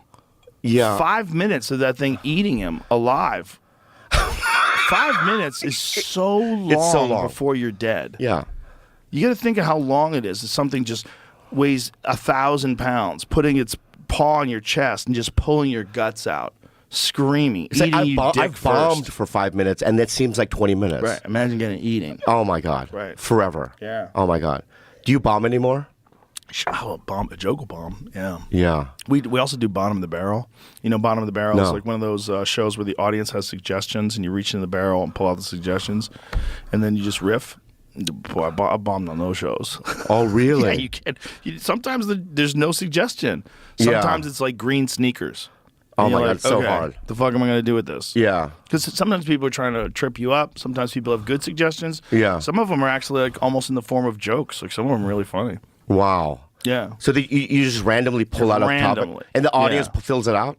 Exactly. Wow. And it's like sometimes it's an amazing premise factory because you're on the spot like that, every now and then an idea will pop into your head. You're like, oh shit, that's a bit. Yeah. And then that bit, you get home and you listen to it and you write it down. Like there's 3 or 4 bits that I've gotten that are actual bits now because of that show. I want to admit to something to you right now, if I may. I do. I want to admit something to you right now, if I may. Okay. The reason why I haven't done a special is because of the fear of doing new shit. Yeah. Of course. Of course. It's shameful. I get. Yeah, but this idea that you have of a Bobby Lee new joke night. I'm That's forcing perfect. myself to do it. Perfect. Yeah. Perfect. Because, when you guys left the store, and I don't want to make fun of, I love all the comics, dude, but it's like, sometimes when the headliners, like the guys with names, leave town for the weekends, you look some of the lineups there, you know what I mean? And so they're not as strong. So when I'm in town, I'm in the main room, I have the prime spot, it's packed. I have this fucking pressure to crush. Of course. Because I just know that they're there to see me and I want to give them a good show. Well, you could do sets other places too, Do sets other places. Go to the Ha-Ha. Fuck around at the Ice House. Go to Flappers. Go fuck around in other spots. Flappers? Yeah. I know you're saying that, but it's like, go up there. It's a crowd. The humans. Fuck around. Burr fucks around there. Oh, well, yeah. Burr likes to do that. He likes to go to the Ice House. He'll fuck around there. Yeah. You got to kind of fuck around. You gotta like come up with ideas and sit down. Like last night, I told myself I'm gonna go to bed early. I was in front of the computer at 10 o'clock, and I was like, I'll stop at 12 and I'll go to bed. But then I caught an idea. And I wrote it out till like 3:30 in the morning. I was just writing. Wow. And when I do that, I'm like, okay, that was productive. Even though I'm tired, and I woke up late today, even though I'm tired, I'm like, but that was productive. Wow. And if I can force myself to do that 3-4 times a week, and sometimes, dude, I'll just sit in front of that fucking computer and it's just nonsense. It's just nonsense. It's nothing. It's embarrassing. It's terrible. It's like, there's nothing to this. I'm trying to work it out. I'll fucking take a little of that, go over it again. But when sometimes nothing. Sometimes I got nothing. But when you write something, though, and you look at it, right, do you go, okay, this is like a 60%? Like, do you do that? It totally depends. It depends. Sometimes it's like 100%. Some bits, like as I write them, that's exactly how I perform them. It's not normal, but it happens. Yeah. And then some bits are just seeds. It's just a seed, and I got to throw that bitch on stage and see where it goes. Yeah. And sometimes it doesn't go anywhere. Right. Sometimes I think it's like Ron White was telling the story the other day about this joke that he had that he thought was really funny. Yeah. And I had it planned in my mind when it was going to be an applause break. He goes, "You got fucking nothing." Yeah. It happens. Yeah, it does, yeah. But that's the beauty of creation, because every now and then, like I have this new bit that's killing, and it's so exciting to get to it, because it's like this bit is alive. It's like it was just born. Yeah. And it's just flexing. It's fun. Yeah. It's fun, but it's hard. But you gotta pay devotion to the muse. got to sit down and try to like let the ideas come to you. If you don't have a moment where you're just sitting down and just letting the ideas come to you, you're going to miss those ideas. And some people say, oh, I only write on stage, I only write with my friends. That's great. You should do that too. But there's nothing wrong with like sitting. It's not going to hurt you to sit in front of a computer and go over your ideas. And every now and then, maybe every 2 times or every 5 times, every 10 times you sit in front of that computer or that notebook, something pops up that wouldn't have popped up without it. Yeah. And you got to like suffer through the ones that suck, that drudge of not being able to come up with anything. My problem is I have these second addictions I have, like video games. Right. In your front of the computer, you start playing video games. Yeah, and I'll just start playing Starfield or something, and 16 hours later I'm on a planet, and I'm making an outpost, right? Yeah. And I feel guilt. Right. Or I'll play Stardew Valley, I'll create a farm. Yeah. Right? And it's a haunting thing. Like, what the fuck are you doing? What the fuck are you doing? What the fuck are you doing? Right, you're wasting your time. I'm wasting my time. I know this, Yeah. but for some reason I can convince myself. But here's the thing. Yeah. If you do the work first, like say if you sit down, you say, I can only play computer games if I write 1,000 words. So when you get to 1,000 on a Word document, you look at the bottom, it'll tell you how many words you've written, and then you can stop. That's what I'm going to do. Yeah, just earn it. That way you'll actually enjoy it. That way when you're playing the games, there won't be in your head, oh my God, I should be writing. Oh my God, I should be doing something else. And by the way, it doesn't have to be you write something funny. You could just write something about something and then try to extract funny things out of it. Like you could just write a story about like how violent your dad was. Like that what you just told me, which is horrific, right? Yeah. If you wrote that out, I guarantee you there's going to be a seed of something in there. Something. It might even not even be about your dad being violent. Maybe it'd be about how you react to violence, or maybe how you react to, angry people. I just want everybody to be nice. You could find like a premise in there. So just write an essay. Write an essay with no expectation of whether or not it's going to be funny. Yeah, I used to do morning pages. You ever do that? No, just get up in the morning and write? Right when you wake up, apparently when you just start writing. That's supposed to be the best time to write. Yeah. Well, you don't have those like filters and stuff, like this sucks.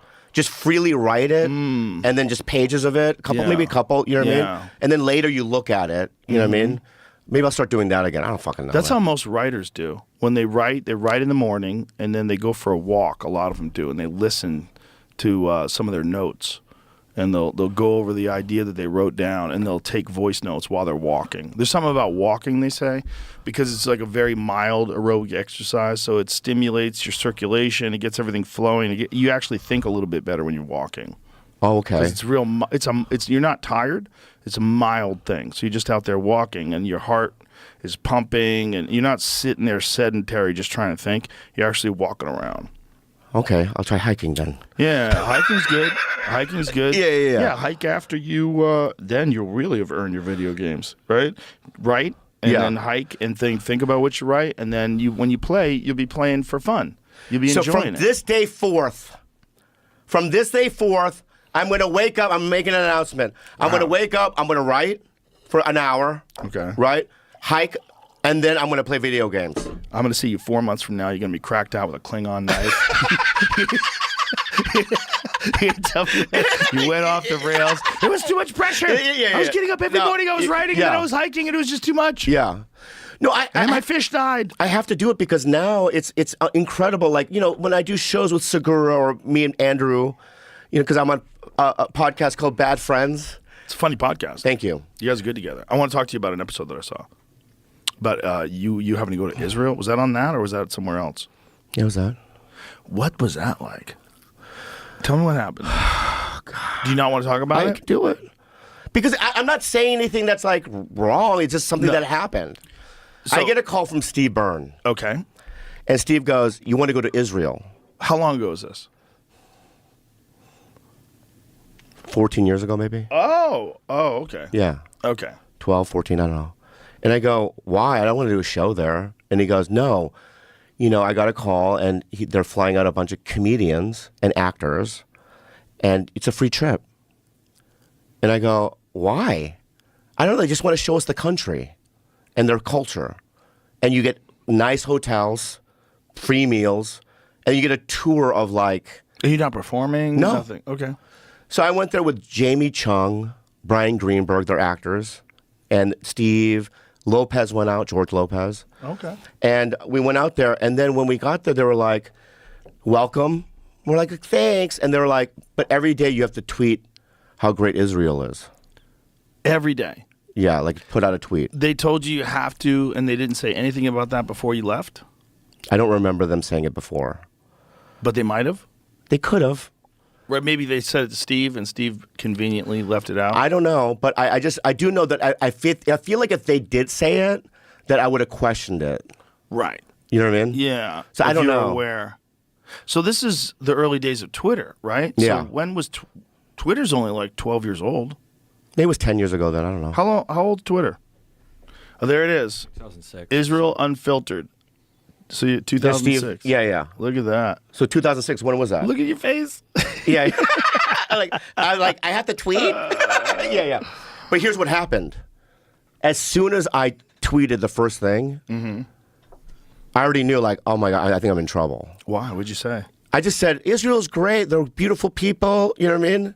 Okay. And then, like, it was just like, and they flew us out here for free. And then you would just get 1,000, like, you know what I mean?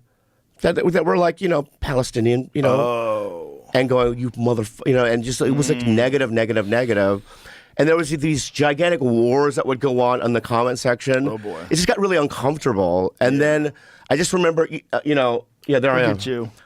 Nice hat.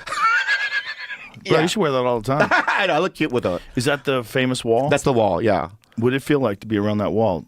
That wall's old as fuck, right? How old's that wall? I put a note in it. Wow. You could write little letters. You know what I mean? Letters to Jesus? Yeah. And you put Dear it in there. Jesus, when you come I think back. mine was like, let me get more pussy or whatever. But Nice. yeah. But like, That wall, how old's that wall? 19 BC. 19 BC. yeah. Wow. But then toward the end, I was just like, I got to get the fuck out of here, I think. Yeah, I was just like. How many tweets did you make? And did you keep going after they were attacking you? Yeah, I think so, yeah. You have to. You have Otherwise, to. you don't get your hotel. Yeah. It was like a What free you gonna thing. do?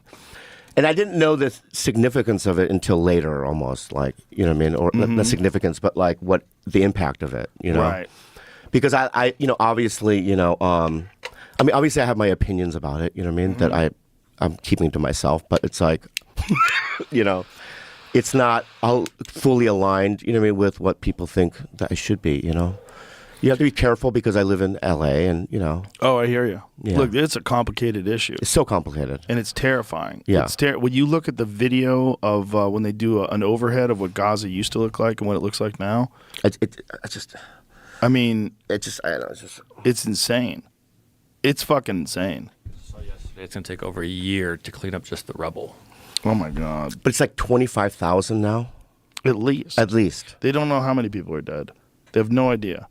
And just the half the population is women and children. and the trauma and the fucking, you know, famine. It's just I just can't even comprehend it really. Yeah, and the Israelis tell you that it's necessary, and that they have to get rid of Hamas, and this is the way to do it. But just I mean, I Jesus believe Christ. that. I believe that. I believe that maybe that should be, but I think the approach could be different. Yeah, Right Well, or no? I don't have any expertise in war. Neither. But I'm horrified that they can just shoot missiles into buildings, and they tell people to get out, but then they bomb the areas where they're going to. I mean, the whole thing's nuts, man. It's nuts, and it's so dangerous. It's so dangerous. These Free Palestine marches that are happening all over the world, those are all organized too, by the way. When you get on social media and you see the Free Palestine people and the pro-Israel people, what percentage of those people are bots? Right. It's not zero. It's not zero. There's a lot of what's getting stirred up, a lot of the hateful things that are being said, a lot of the crazy things that are being said. I guarantee you a lot of that's being instigated by foreign countries. And that's what's scary about social media and the influence it has on people and the way they feel about a particular issue. And that's on top of the horrific nature of the issue itself, both of October 7th, which is undeniably horrific. Horrific. And then this. And then on top of that, you have this open anti-Semitism that we never saw before, where it's just open everywhere. It's wild. It's fucking terrible. It's so scary, man. But it's also an issue that will never be resolved. But it's not just that it'll never be resolved. Like, I never thought it was going to be an issue where the presidents of like major universities were standing in front of Congress and they were justifying people saying death to the Jews, that it wasn't harassment unless it was actionable. I'll tell you, that's insane. Yeah. Like what? Like what? And then when the congresswoman was trying to get them to expand on that, do you mean actual genocide? Then it's harassment when they commit actual genocide. yeah. What the fuck are you saying? Yeah. But it's the same thing we were talking about. It's the cult. They're in that leftist cult, and it's not reasonable. It doesn't make any sense. It's all crazy. Oh, and when they were like Osama bin Laden could have been Ryan or whatever. That, do you remember that fucking trend? Oh yeah. It's fucking insane. Mm-hmm. What are you talking about? And these are people, right, that weren't there. I was That's there. a TikTok thing too, by the way. Yeah. Osama bin Laden. In 2000, right? Or 2001, I was on Mad TV. 9/11 happened. I went to work the next day. Andrew Daly, one of the actors, his cousin was on one of the flights. Oh, Jesus. Right? And I could feel the pain, right? And, you know, we were inundated with the fucking footage. Yeah. And just in the moment, it was fucking horrifying. Yeah. It changed America. 100%. Yeah, 100%. And now people that weren't even around then, kids, which is fine, but now they have these grand ideas about, it's insane. Well, it's also where did Osama bin Laden come from? Well, he came from the CIA funding them, the Mujahideen, to fight against the Soviet Union. They were trained. They were trained by Americans. Yeah. Look, there's a certain reality to American imperialism. It doesn't do anybody any good to deny it. We have military bases everywhere. You're right, yeah. If you were a foreign country, in a nationalistic foreign country, of course you'd hate America. Of course you'd hate what we do. I mean, look at what's going on right now with this Ukraine-Russia thing. Look at how much money's being funneled through that. How much insane amounts of money. Yeah. And most of it's like embezzled, right? Who fucking knows? But again, it's not zero. It's not 0%. It's getting embezzled. And the fact that all of a sudden no one wanted to admit that Ukraine had always been a very corrupt country. There's a crazy Twitter exchange between Candace Owens and the New York Times, where Candace Owens was talking about how corrupt Ukraine is, and then the New York Times says to her, like, what evidence do you have that Ukraine is corrupt? She goes, oh, you mean there are links from your fucking newspaper? And just from like 2016 and before that, there's all these fucking stories about how corrupt Ukraine is in the New York Times. They didn't even bother looking it up, because when you're in the cult says you support Ukraine. Do you want Ukraine to win, or do you want Russia to win? Like, what the fuck are you even saying? Yeah. How much do you know about why this thing was instigated in the first place? How much do you know about NATO? About how much they're moving arms closer to the Soviet Union? About how Ukraine joining NATO was always a red flag? Do you know? I don't know. I don't know nothing. Most people that are talking about it don't know either. I don't know nothing. That was the red line that you could not cross. Ukraine joining Russia, or joining NATO, rather. The whole thing's fucking terrifying, because we're dealing with nuclear superpowers. When Xi Jinping tells Biden that Taiwan will join China again, like, that means they're going to take Taiwan. What are we going to do if they take Taiwan? Are we going to? And then Biden says we're not going to do anything. Like, okay. First he said we're going to stop them. Now he says we're not going to do anything. Like, oh my God. And he's only saying whatever the fuck they write down for him. The whole thing's nuts. It's like, who's deciding what happens and doesn't happen? It's not that guy, right? So if it's not him, who the fuck is it? Is it the Secretary of State? Is it the press secretary? Who's is it the military industrial complex? Are they completely at the helm? Will they ever let control of that wheel to anybody else now that they have it? Is it the shit you think about when you lay in bed at night? Mm-hmm. Yeah. How the fuck do you sleep? Sometimes I don't. That's a real problem at night. Yeah. At night, I have my most anxiety-filled moments about this stuff. I've talked about it openly. Wow. Like, I'll really freak out at night, because I legitimately think we are one or two events away from living in the Stone Age again. And I think it could happen in our lifetime, and it could happen to you and I. Like, I'm really convinced that the fabric of society is way more fragile than anyone appreciates. Yeah. that most people appreciate, rather. I mean, I feel it in the air. Yeah. Well, you saw it during the George Floyd times in L.A. Oh, yeah. I felt it. Yeah, That was yeah. Mad Max times. Right. When they were burning those cop cars on the highway, and I remember seeing that going, I got to get the fuck out of here. Yeah. This ain't going to get better. Was it that or COVID that made Both you, those things. And the money, probably like taxes. No, that was not even in consideration. Taxes, it was okay. nice, but it was the freedom. It was these fucking dipshits like the mayor of Los Angeles telling everybody what businesses they can and can't have open, what's essential and non-essential. Like, says who? Yeah. And after a while, when a bunch of people had COVID and then gotten over it and they were fine, I was like, well, wait a minute. Like, how scary is this? And why are we closing everything down? Why aren't we giving people choice? And then when it never opened. I bought into it. Of course you I did. didn't even leave the house for 2 fucking years. I didn't even go to the grocery store, and I had to spray everything down. Doritos, spraying it with. It was insane. Well, my whole family got it early on Yeah. before there was anything, before there was a vaccine, before there was anything. And I didn't get it. And I didn't do anything different. I hugged my kids. I fucked my wife. I hung out with them. I just took care of myself. You've had a COVID though, right? Yeah, I got it eventually. Yeah, I got it too. I yeah. got it when the Delta variant was around. I got it when I was doing arenas in Florida. And I got it because I was hanging out with my friend John Showman. My friend John Showman is a buddy of mine who makes pool cues. And he lives right there. And I got to see him after the show. And we played pool till like 3:30 in the morning. And I was exhausted. I had like fucking 5 margaritas. And then I got sick. But Yeah. even then, it wasn't that bad. But my point is, like, my whole family got it, and I didn't get it. They weren't vaccinated. No, there was no vaccine back then. Okay, so yeah. And I didn't do anything different, man. Yeah. I remember I worked out 2 days where I was tired, and I realized I was fighting something off. Like, there was 2 days where I was in the gym. I was like, you know what? I'm just going to go through the motions here. I'm just going to lift light weights and just like let my body like break a little bit of a sweat, but no exertion. Just get some circulation going. So I did like some kettlebell exercises, like 35 pounds. Nothing strenuous, like just nice and light, and just get the body moving. And then the next day I went back in the gym. I feel the same thing. Today, same thing. Did some push-ups, did some chin-ups. Nothing crazy like 5 reps of 5 chin-ups. Not just a little bit of exercise. Nothing extraneous. And then the next day, I felt great. The next day, I had a full regular workout. So whatever it was, I fought it off. And so then I was like, well, what is at play here? How much of can your immune system stop this? Or is it something that you 100% get?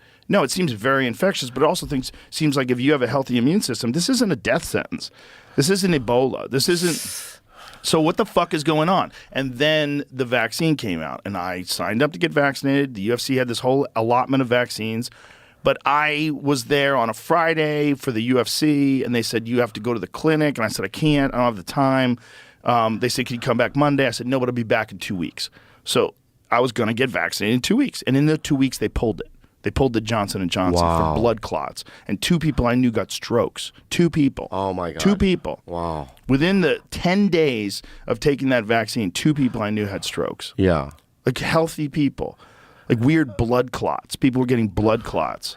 I mean, Weird people. it is true that if you were older, though, like 70, and you had some sort of like, you know what I mean, comorbidity. What's the word? Comorbidities. Comorbidity, right? That they could die, right? I mean, that's a true thing, right? Mm-hmm. Like Herman Cain, he died.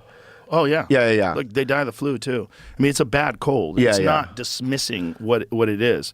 But it's dismissing this control that all of a sudden the medical industrial complex and the government has over you and your job and your choices in your life. Yeah. For something that now they admit they could have never contained, that it was never going to stop transmission, that it was never going to stop infection. It was all just lies.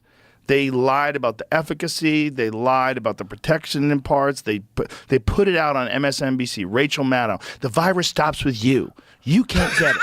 Like, it's not true. It was not true. There was no evidence that it did that. Yeah. Not only was there no evidence, they never even tested it for transmission. Wow. They just tested it to try to see if it makes antibodies. But what scared me was when Michael Yo, remember, you know Michael Yo? Oh, yeah. When he was in the ICU because of COVID. Yeah. In my mind, I don't know why, because I know that Michael Yo is athletic. Yeah. And I thought to myself, oh, if he's in the ICU, I would have died. You know what I mean? Right. Like Meanwhile, his mom got it, and she was fine.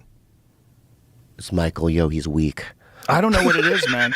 It could have caught him absolutely exhausted. Maybe, yeah. That's what I've heard of people getting it really bad. It catches them when they go on a bender, and that's what happened with me. I was drinking till 3:30 in the morning. I think when drinking, first of all, is absolutely terrible for your body and terrible for your immune system. And if you're drinking, like I was drinking these 5 super sweet, super potent margaritas, we were hammered. You know, and then I came from a show too. So I did a show that night. I probably had a couple of drinks at the show. So it's like you're not in a good place to fight off anything like that. You're exhausted and drunk. And then I've been sick that way many times. The times in my past when I've caught a cold or caught the flu, it's almost always when I'm run down. Almost always. So I don't know. Maybe Michael Yo was really run down when he got it. I know a guy who got COVID really bad because him and his buddies were drinking. They were drinking and they were partying, and he was really fucked up. And then the next day, COVID hit him bad. But he was weak. Like his body was weakened by a bender. Like they were drunk all night, and then in the morning he started feeling like shit, and then it caught him bad. Yeah, but when I got it, I was really bad. But I lived through it. It was fine.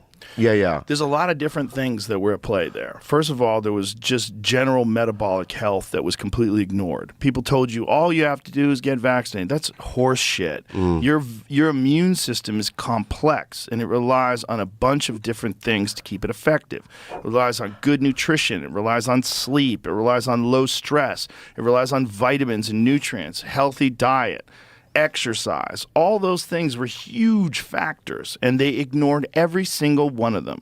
When you look at the number of people that died of COVID, something like 90+% had 4+ comorbidities. 4+. Cancer, diabetes, heart attack risk, fill in the blank. 4 comorbidities, 90+% of them. Yeah. It's not that it's not bad. Of course it's bad. But it's, you know what's worse? You motherfuckers telling everybody what they have to do and not have to do. You motherfuckers telling people they could shut their businesses down and they have to take this experimental medication regardless of whether or not they have natural immunity. Dude, it was Gestapo shit. I'm with you, but I'm with you. It was fucking mind control. It was totalitarian, authoritarian tactics. They were limiting people's livelihood, limiting people's ability to travel, shaming people. The fucking government released, during Omicron, which was nothing but a cold, they released this thing. For the people that have been vaccinated, you did your job. For those unvaccinated, you experience a winter, what is it, severe illness and death? You're looking towards a winter of severe illness and death. When Biden's on TV, our patience is wearing thin. We've been patient, but our patience is wearing... Hey, motherfucker, our patience is wearing thin with you. You can't even form a goddamn sentence. Yeah. You fucking zombie. Yeah. What are you talking about? Your patience is wearing thin. You're not even looking at data. You're not talking about reality. You're talking to the cult. Can I ask you, why are they so reluctant to not give us a different option there? Because it's control. Because whenever there's anything that happens in the world, whether it's 9/11, and through 9/11 they passed the Patriot Act, and there was a devastating blow to free speech and control and just your ability to have privacy. The government had full reign to listen to all your phone calls, read all your emails, and they're doing it right now. And the NSA is doing it right now. They can listen to any time you make a phone call to someone. It's all getting recorded. Yeah, but when we complain like Biden's a little too old, maybe can we find a different option? They're not even open to the idea of it. It's just like, no, he's the guy. He's not in control right now, right? So if the people who are in control right now, why would they want to swap out a new person? Deep state. Well, for real. Is it deep state? Listen. Yeah. You could put whatever words you want, but if you don't think that these corporations that donate insane amounts of money to political campaigns have an influence on what happens in the world, you're naive. That's a silly way to think of things. Now, if you've got a guy who basically has no mind and he is your figurehead, if you can keep him alive for 4 years, you just run it the way you're running it right now. Wow. All you have to do is get that other guy arrested a ton of times. Just keep arresting them, keep trumping up new charges. Yeah. Put him out there in the fucking news every day, terrible things he's done, and he's an authoritarian, he's going to lock all the gays up. If you just say that enough, the people that are uninformed and aren't paying attention, they're going to listen.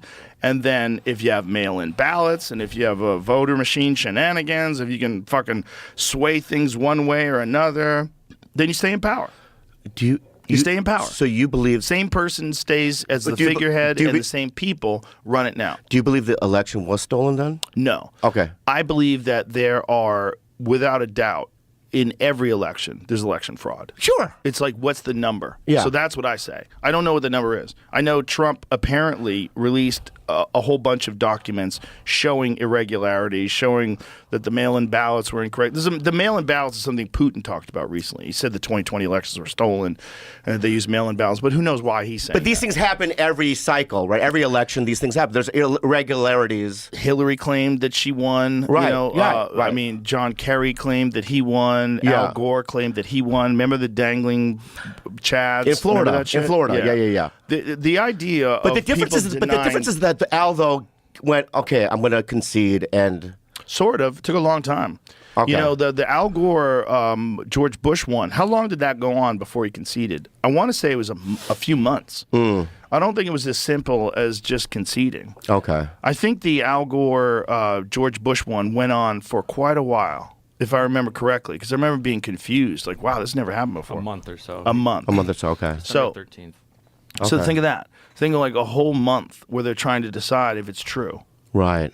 It's fucking weird. And there was a documentary that HBO did back when Bush was president during these times. Well, this was when it was okay to deny the election because it was a Republican that was in office. And there was a documentary called Hacking Democracy. And in that documentary, they were using Diebold machines. And Diebold, they also make a lot of ATM machines. They make various machines. But what they had found in this documentary was that there was the ability to have a third-party input. So first-party input is you're the voter. Second party is me, I collect the vote. Third-party input was also there. And so they used that on the documentary to change the vote. So they used it to change the numbers. Wow. And they showed that they can do it. Wow. I'll send you something, Jamie. I don't know if this is true, but someone said that someone had just done this recently. Here, I'll send you this because this is just something that someone tweeted. I don't know if it's true, but I wanted to send it to Jamie so Jamie could research it. But what this says is that in federal court in Atlanta, Georgia, computer scientist and engineering professor J. Alex Halderman was able to hack a Dominion voting tabulator in front of U.S. District Judge Amy Totenberg using only a pen to change the vote totals, That happened this time. supposedly. Wow. Now, this is a tweet from just a couple of days ago. Wow. Oh, it was a tweet from when was it? Anyway, I don't know if that's true, but that's crazy if it is. Yeah. This is actually from 2 days ago. Wow. This person tweeted this. Now we'll look, see if that's horseshit, and see what. But here's the thing: when you have computers, if you have a phone, like with Pegasus was the first one that, by the way, the Israelis created Pegasus. And Pegasus was a software that's what they used to get Jeff Bezos when they got his dick pics and all that shit. Oh, yeah, good ones. Yeah, Yeah, it's got a solid heart. When they did that with him, what they did was someone sent him a link in WhatsApp. I think it was the head of Saudi Arabia. Sent him a link in WhatsApp. He clicked the link, and then Pegasus was downloaded on his phone. Now you don't even have to click a link anymore. Now they can get Pegasus on your phone. All they need is your phone number. I could have Pegasus now? They probably do. You probably do. You have it? I'm sure. Oh, no. How can we detect it? Is there an app? I don't believe so. Okay. I think, according to Gavin DeBecker, who's a securities expert, these things are constantly evolving and they get better all the time. They don't tell you when they're better. Yeah. They just have better technology. Yeah. But he's aware of Pegasus too, and he said with Pegasus too, all they need is your phone number. Yeah. But, Hey. But Joe, can I ask you something? Mm-hmm. What? Can't you just shut it off and not? I mean, there's so many people in this country just walk around and they just don't. All these things that we're talking about right now, they don't think about it. They just live their lives. Don't you think that that's a happier life or no? Depends on whether or not your voice actually matters. So if you can change the way people think and you can change the way people look at things, and then those people vote in such mass numbers that you can't make stealing the vote possible because enough people realize it's horseshit to the point where the overwhelming majority, you would have to like have fraud that's so apparent that no one would buy into it. It'd be a national scandal. We need whistleblowers. We have them. We put them in jail. And Yeah, you yeah. know, look at Edward Snowden. He has to that's- live in yeah. Russia now. Look at Julian Assange. She's fucked. Yeah. They've been prosecuting that guy forever. And if you ask what the crime is, it's nothing. Yeah. He's a journalist. I just feel so stressed out right now. You should. Just- Why? Because that's the reality that we live in. It's stressing me out. That's the reality Yeah. that we live in. We live in a very dangerous, complicated world. Yeah. Halderman, a University of Michigan computer scientist, changed results of a hypothetical referendum on Sunday alcohol sales. He flipped the winner in a theoretical election between President George Washington and Benedict Arnold, the Revolutionary War general who defected to the British. He rigged the machine to print out as many ballots as he wanted. Wow. All he needed, was a pen to reach a button inside the touchscreen, a fake $10 voter card that he had programmed, or a $100 USB device that he plugged into a cord connected to a printer, rewriting the touchscreen's code. Haldeman delivered his presentation during an election security trial evaluating whether Georgia's voting system is vulnerable to manipulation or programming errors. All in-person voters in Georgia make their choices on touchscreens that print out paper ballots. Now, I believe Georgia was supposed to update their machines, and then there was a talk of when they were going to do it. And I think it's also you have to take into consideration, other than just corruption, it might also be a budget issue. The headline says election officials say these vulnerabilities are Merely speculative. Oh, merely speculative. It's safe and effective. Our election is safe and effective. Yeah. These people dropping dead. Yeah. 40% increase in all-cause mortalities. Yeah. Ages 18 to 34 is nothing to concern yourself with. That's normal. Yeah. But you know, It's merely speculative. Yeah. Probably. These people all have your best interest in mind. is that a cigar? These are little baby cigars. Can I have one? Yeah, sure. Okay. You're okay with nicotine cigars? Yeah, I'm not going to inhale it. You want a real cigar? A big one? No, the little ones. You want like a real cigar? These are good. I like them. Yeah, why don't you have one of these? Is Cuban? Yeah. No, these are they're from Nicaragua. These are JRE cigars. Oh, fuck. They're actually really good. Yeah. Here, I'll open it for you. This is what I think, man. Okay. I think evil's real. And I think evil exists in many forms, and it exists in callous disregard for loss of life for profit. That's evil, right? And that's a real thing. Like, you could say evil is Thank the you. devil. Here's a little lighter here, buddy. You could say evil is Satan, and evil is demons, and evil is, exorcisms and shit. There you go. Look at that, baby. But also, evil is profit over human life, which is real. Evil is cobalt mines in the Congo. When you watch pregnant women mining for cobalt, getting toxic fumes in their lungs, while some of them have babies on their back. That's evil. That's evil. They're living in dirt floors with no sanitation. It's horrific conditions, and that is in everybody's cell phone. And everyone's cell phone is the labor of essentially people so poor, they don't have to choose whether they're slaves or not. They just there's no other option for them to work. But there's a powerlessness that one feels like, what is little Bobby Lee going to do about any of this? So it's like a lot of times I'm just like, everything that you said, I'm with you, but I'm just saying that, like, it stresses me out. It should. Yeah, and I want to walk around a little bit more free, and Hey, you deserve that. Yeah. You're a comedian, man. You provide laughter and you help people, and if it's fucking you up, knowing about all this shit that's happening in the world, that can get in the way of your job. Yeah. Look, it's not an obligation to pay attention to everything. Okay. But it is something that I think would help people break out of the cult. Because that cult, it's like, you think you're a good person if you buy hook, line, and sinker everything that the left says. That's crazy. These are the same people that want war. These are the same people that are encouraging censorship. These are the same people that are trying to silence dissent. That's all totalitarian shit. And just because it's done for trans kids or for Black Lives Matter or for any social cause that you think is like undeniably worthy, it's still the same thing at the end of the day. The Patriot Act still controlled people in a way that was never allowed before. And it did it under the guise that we have to stop a terrorist attack. Yeah. So even if they don't do evil shit, to make these things happen. Once these things happen, they take advantage by doing evil shit. And they enact control over the people that they never had before. And that's what they did during COVID.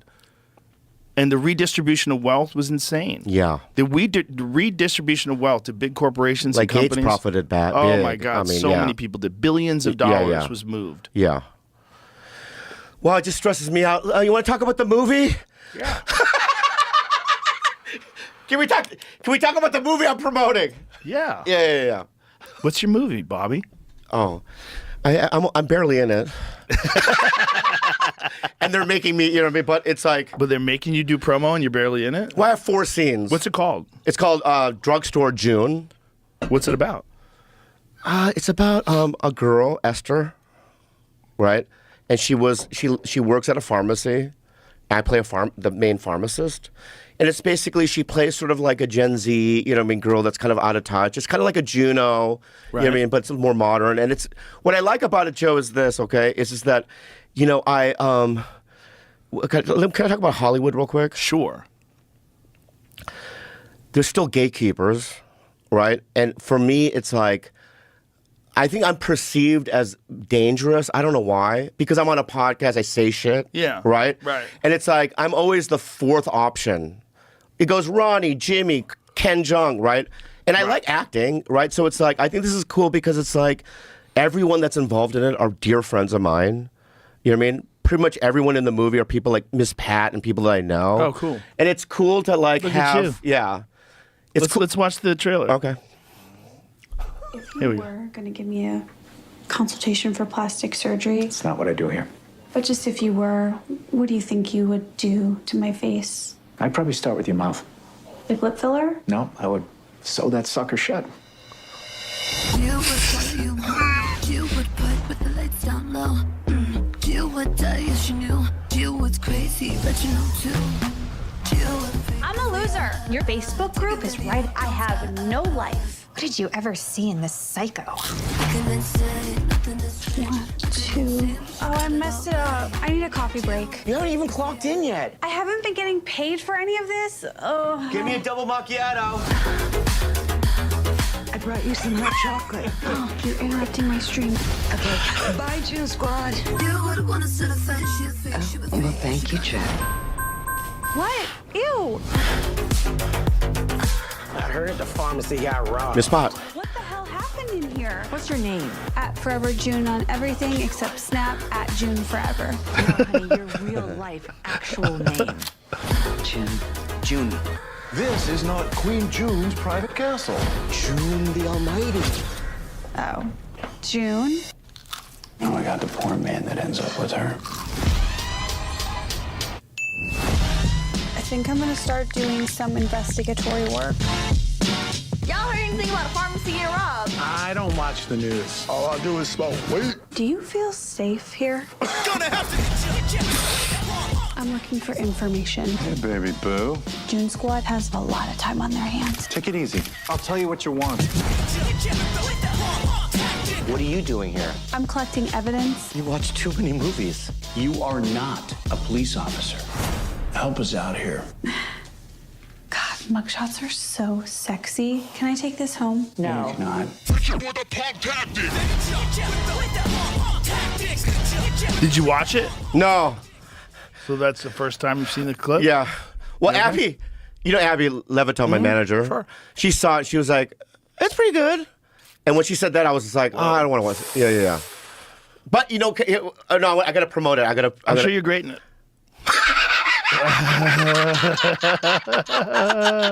I'm sure you're great in it. Yeah. You're hilarious. But I want to say though that it's like, you know, it's our friends. It's like, you know, you and your friends got together and we made a movie, and I heard it's great and it's going to go into theaters. Yes. And all these things. I'm going to see it. I'm going to eventually see it. Yeah. I can't watch myself. Can I say something? I've been in movies. I get invited to premieres. I leave. Yeah, I don't want to watch me. But Yeah. This was pretty good. Oh, that's me in Death and Ramen. Yeah. I'm What pretty is good that? in It's this. in a short that just came out on YouTube. It's like 15 minutes long. Okay. Yeah. But I'm okay in that. Yeah. So you want to get into acting. You're enjoying it. Can I ask you? You don't like it? No, I don't like the process. I love movies. You're though. great in news radio. Thank you very much. Huge laughs. It's fun. Yeah. Stand-up's more fun. It is, but why can't you do all of it? Because I don't want to deal with all those people. Yeah. That's why I did Fear Factor. I didn't want to deal with actors anymore. When Fear Factor came along, I was like, oh, this is perfect. Not that there's anything wrong with that, and the cast on News Radio were amazing. But Incredible. it's just you deal with a certain kind of person that is 60% insane. 60% of them are insane. Yeah. 40% of them are cool as fuck. Yeah. But it's just like they're not fun to joke around with. They're shitty. They backstab. They undermine you. They go to producers and try to rewrite your words and say that it conflicts with my lines. Yeah. There's like weird ego shit goes on with them. They're weird, man. They're weird people. They are weird, but what the jobs I have now, like I did Reservation Dogs. I did. I'm on Sex and the City, the new one. Oh, how's that? I said no to it for the first couple of times. They were like, "You want to do it?" Because I just didn't think that it was the right fit. I had never seen it. I know it's this big cultural thing. Yeah. But I just basically says, all I want to do is feel comfortable, dude. I said that to MPK, the showrunner, because I don't want to go in there and feel like people are mean and I'm stressed out. I don't need it. Yeah. And he comforted me. He was like, "No, we want you on the show." And I would go to New York and everyone was super sweet. Like I put myself in situations that aren't that. I've had fucking directors call me a pan-faced gook. What? Yeah, I had a director call me that once. Was he also? No, he was a white. What? Yeah. How long ago? In the 90s. Wow. I don't want to call the director. He's a big director. Holy shit, And he dude. called the other actress a whore. Oh my god. He's like, "Get on your mark, you pan-faced gook." Whoa. Yeah. This is back, when it wasn't woke. Is he alive? Yeah. So he's doing movies still? I want to so badly tell you who it is, but What's his name rhyme with? No, I'm not playing this game. I know the internet. Will you tell me later? Oh yeah. Okay. Oh yeah. Well, they're going to go through your IMDb and they're going to find some likely candidates. Maybe Maybe. we should do that. Yeah. Let the internet do it. Maybe we could play Warmer. Right. Warmer? Yeah. Warmer? No. One time, this director, I worked for this Is he director. Italian? No, I'm not playing this game. Fuck you. Okay. One time, I fucked up on a line, and he made the whole everyone, like the cameraman, everyone, and the wardrobe, form a circle. They put me in the middle of the circle, and he goes, "Point your finger." And they all pointed their finger at me, and he goes, "Repeat after me. You're the worst actor on planet Earth." Oh my God. And they all did that, and tears welled up in my eyes. And I remember a wardrobe lady looked at me, and she goes, "I'm so sorry." Oh my God. Yeah, I mean, I had Michael Bay do something to me. What did Michael Bay do to you? He grabbed my face aggressively. Whoa. Why? What'd you do to him? Did you grab his balls? No. Did you wake up and do like sucking on I his don't do balls? that. I don't do that. I do that for comics. Okay. Yeah, I don't do it when I'm like on a. No, Okay. I did this. So I booked this commercial with Eric Stone Street. Right, Eric. He's on Modern Family. Okay. He plays the fat gay guy in it. Sure. So we played Tower Boys with Kim Cattrall. So I forgot, it was a Pepsi commercial, I think, and she was in this bathtub, and I had never acted before. Joe, like I'm a stand. I come from the same place you come, which is open mics and Stand up. Yeah, I didn't learn how to act. I don't know the fuck that. Right. I didn't know what a jib camera is or a mark or any of that Right. shit, right? Right. So I had this scene where I had to bring these. Oh fuck! I had to bring these towels into a fuck. It was like stacked. That was Right. the joke. And he would go, "Your face needs to be in the light," and I go, "Oh, I don't know." So I try to tilt. Every take, the light, right? And then like by the 8th one, he came from behind the thing, and he grabbed my face like this. He goes, here, and like tears. Well, no, don't feel bad for me. Poor Bob. I'm a survivor. You know what I mean? That's your Holocaust. That was your Yeah, Auschwitz. but- yeah, Being yeah. in a movie, and Michael Bay tells you to put your face towards the light. Yeah, but in the 90s, I experienced that shit, right? Well, that seems like you really weren't putting your face towards the light, and he was freaking out because they could only do that take so many times. I'm kind of on Team Bay on that one. You are, really? Yeah, he just turned your face. Oh, you're right. You're making it sound like You're right. You're right. Mouth fucked You're you. right. You're right. beat your ass. You're in right. front You're of absolutely everybody. right. But Also, when you come from a background like me, yes, with your dad fucking Right. acting I crazy, get it. Yeah. When people scream, right. it fucking Triggers. You feel it. You got triggered. Yeah. Like what's a RoboCop? What's his name? The original RoboCop? Peter Weir. Weir. Yeah. He's a screamer. Screams. Yeah. At you? So so I was on Screamed Mad. at you? Yeah, I was on Magnum. He does it to everyone, right? Oh, yeah, back in the day, we wouldn't have sides. You can't remember one line? He would like yell shit like that, right? Really? And every time he would do it, I would like tense up. I'm not a pussy, dude. I get it. I'm a warrior, okay? Wow. Yeah, and then, and then, right? I just went to the showrunner. I go, next time I'm on the side, maybe not him. So they just did it, you know? But anyway, now I do shit that's like where I feel like I'm wanted. Right. And I'll do it. Right. So it's not like that crazy bullshit where back then I needed it. Right. Like, when someone would say something horrible to you, you just had to would swallow absorb it. But there was also no recourse back then. I mean, that's how you get to like a Harvey Weinstein, right? A guy who has just ultimate control, can do whatever the fuck he wants, and does, ruins people's lives and careers if they don't accept his advances. That's where, I mean, that whole business has always been about powerful people abusing the people that had to listen to them. From casting directors all the way up to producers. It was different then, yeah. Yeah. It was, look, Tarantino was in here and he was talking about this old school director who had, his office had a bedroom where he'd take the starlets, all the starlets, had to fuck him. Oh, my God. He had a bedroom in his fucking office. Oh, my God. So everyone just assumed if a casting, thing was going on and a girl came into his office, he fucked her. And 20 years ago, I would have done it, I think. You think so? I think that if... I think that if it was a huge director, right? You would let him fuck you? No, I would suck his dick, maybe. Really? I think I wouldn't tell you. Well, there's definitely... I would just cry. You could have fielded some offers if that was out there. What? You could have gotten some offers if that was out there. Maybe you weren't like open enough with your desire to make it. Yeah. I just think that back then I was like so like I had no money. Right. And then in my mind I'd be like, oh, this is the way it's supposed to happen. Right. Yeah, yeah. So I mean, imagine if you're an actress, right, and you come out to Hollywood from fucking Kansas. You're 20 years old, and you are all of a sudden in this producer's office, and he's 50, and he's been banging stars for 20 fucking years, and you don't know how it all works. And he explains to you, listen, honey, this is how it works in this business. You're like, well, I mean, okay. Do you want to be an actress? And you're kind of mentally ill anyway. Oh, right. And you're like, yeah, I do so much. Yeah, It's yeah. like, no one has to know about this. Oh, okay, you won't tell anybody? It's terrible. It's fucking terrible. Yeah, and that's probably what they did forever. It's so fucking terrible. Yeah. And I know, we have problems with the word woke, but, I think in many ways, Hollywood wokeness is also good. Yeah, that way. I think in a stopping the abuse way. But the problem is, there's like in Hollywood in particular, there was an overcorrection, and crazy people like Amber Heard got involved, right? And started manipulating the truth to sort of gain sympathy. You've got a lot of those cases too. The Chris Hardwick case. There's a lot of those where the reality is so different than the truth, right? And everybody just assumes that the woman's not insane and that she's telling the truth. So you're going to have a few of those if you're going to have real change, like a real correction of actual abuse. It's just like if you're going to like accept trans people, you're going to have a bunch of instances of perverts pretending to be trans. If you're going to say, hey, we have to stop abuse, you're going to get fake abuse. You're going to get people that come out and say they're abused. Man. And that's the way Hollywood is, like, it's the way humans bad. are. It's the way humans are. Yeah, but in the sense of like a show like Beef getting greenlit, with a mostly all Korean or Asian cast, I think in that way it's good, right? But there is an overcorrection in terms of like... It's good because that show's good.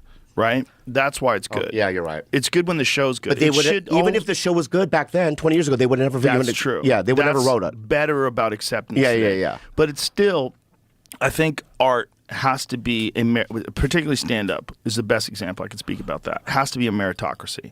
It has to be what is actually funny. At the mothership, we have a fucking very clear mandate. No one gives a fuck if you are gay, if you are straight, if you are trans, if you are black, if you are Asian, if you're white. They don't give a fuck. Are you funny? That's all it is. Are you funny? And that's our goal. Yeah. The goal is, and that's what comedy used to be. I had this conversation with Ali Wong once, and she was like, do you think comedy is a meritocracy? I was like, ultimately it has to be. Because at the end of the day, what's funny is what people are going to come see again. You know, and you could pander and you can get away. You can kind of like be half-assed and be treated like you're better than you are. You see that all the time when they make those lists of the best stand-up specials of the year, and some of them like, what the fuck are you saying?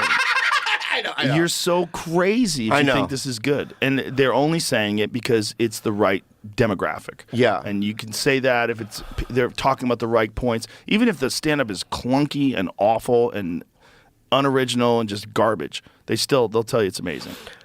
And I don't want to kiss your ass. May I for a second, though? Just accept it. Okay. All right? I feel like... Here we go. I love it. I love it. Just hear me out, okay? Okay, I'm going to hear you out. I just feel like, in a way, you carved the way, for me specifically, because before I did Tiger Belly and Bad Friends, I mean, Joe, I'll be honest with you. I mean, I would do half rooms. You know what I mean? Even though the 8 years of Mad TV and all the things I had done, right? And I couldn't get an audience, right? And now, I mean, it's just like, it's night and day. I mean, it's you. I mean, the path that you laid down, and even back then when you used to do, remember you used to do it at the Ice House, and I used to pop in back in the day, right? Yeah. It's sort of like, I think it just kind of like subconsciously I absorbed it, and it became a path for me, and it changed my life. Because That's now, beautiful to hear. What? That's beautiful to hear. And when I go on the road now, it's like I get people that are like really, they're fans. They know me. Yeah. They love me, and I love them as well. You know, and it's a different fucking deal, dude. You are a creature of the internet. I am. Yeah, and you should be. And the internet changed the game. The internet also made it, instead of a famine thing, people had an abundance mentality. Because when we first started in the 90s, there was only a few shows you could get on. You got on Mad TV, I got on News Radio. There's only a few shows, and you were really lucky if you were on a show. I remember we would talk about it all the time. Like, oh my God, I'm so lucky. Miracle. Crazy. We're on TV. Oh my God, we're so lucky. But there was other people that didn't get your spot, and they hated it, and they were mad at you. Like if you cast for Mad TV and other comics at the club, I know you experienced that. Oh, yeah. And they were fucking jealous and bitter, and they would talk shit about you. He fucking sucks on that show. He doesn't do anything.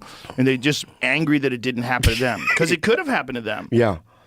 Now, instead of that, now we're valuable to each other, because now we're a community of podcasters and comedians. And instead of us being like in competition with each other, we all feed off of each other and we all support each other.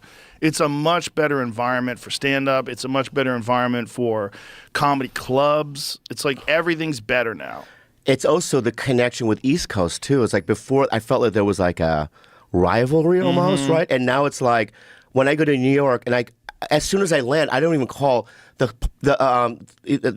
seller will call me and go, "What spots do you want?" Yeah. And then like all the comics will go, "Come by, let's pod." You know what I mean? It's like a family. It's fun. It's fucking amazing. Yeah, that happened during the podcast revolution. That's what changed everything. You think it's going down now? Going down? The podcast revolution. Yeah, are we still? It's happening. I know. No. Are we in downswing or upswing? No, it's not a downswing at all. It's if you pay attention to the numbers, more people are listening now than ever. Yeah. All the podcasts. Yeah. It's awesome. And it's awesome because you get to see people for who they really are. No bullshit, no filter, no nonsense. You can't nonsense people for 3 hours. You know, at a certain point in time, your fucking demons will show their ugly face. Yeah. It's really who you are. Yeah. And it also shapes who you are, because you get to kind of like experience feedback and examine how you think about things and why you say the things you say. And how much in the early days, like how much of what we used to say was just for shock value. Like you would go on a morning radio show. You would try, I know. We would try to say as shocking things as we could, because that was the way to get attention. Especially like Opie and Anthony. I know. I know. We don't have to talk about it. We don't. It's no. I can vaguely go around it. I'm just like, at the time, we all did it. Yeah, I was a survivor. Yeah. And I'm like, oh, this is the culture. Yeah, this is the culture. And also, I'm like a LA comic. I'm an Opie and Anthony with beasts. Patrice, Norton, all those guys were fucking beasts. Yeah. And it's like, and then, at the time, and then later, and then now, but it's like. But now it's a much more honest thing. Yeah. Because now you do your own thing, right? And if people want to see Bobby, they know how to find Bobby, and they seek you out. So it's not like some random person's tuning in, like, who's this guy? and then you have to say something crazy to get attention. Yeah. Now it's just you could be yourself.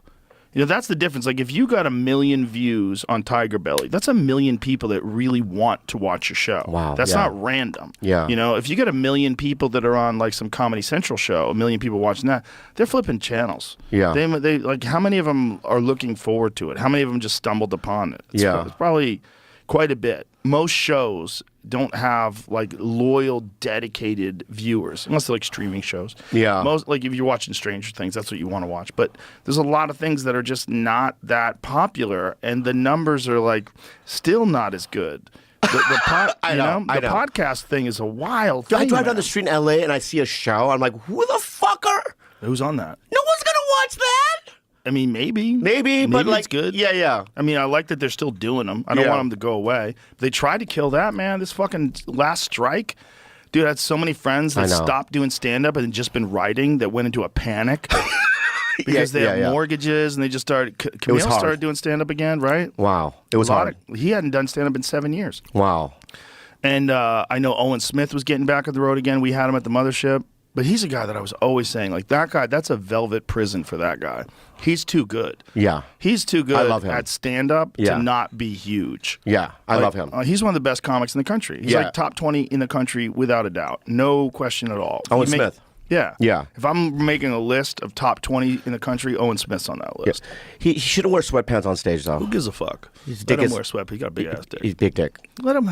Yeah, you're right. He's funny, man. He's so funny, that guy. He's so good. Big dick, too. That's a good thing. He was in town just a couple weeks ago. We all sat in the balcony and watched his set. It was great. He did my show, and then he did my show on Thursday, and then he did the weekend he headlined. And he said it was awesome.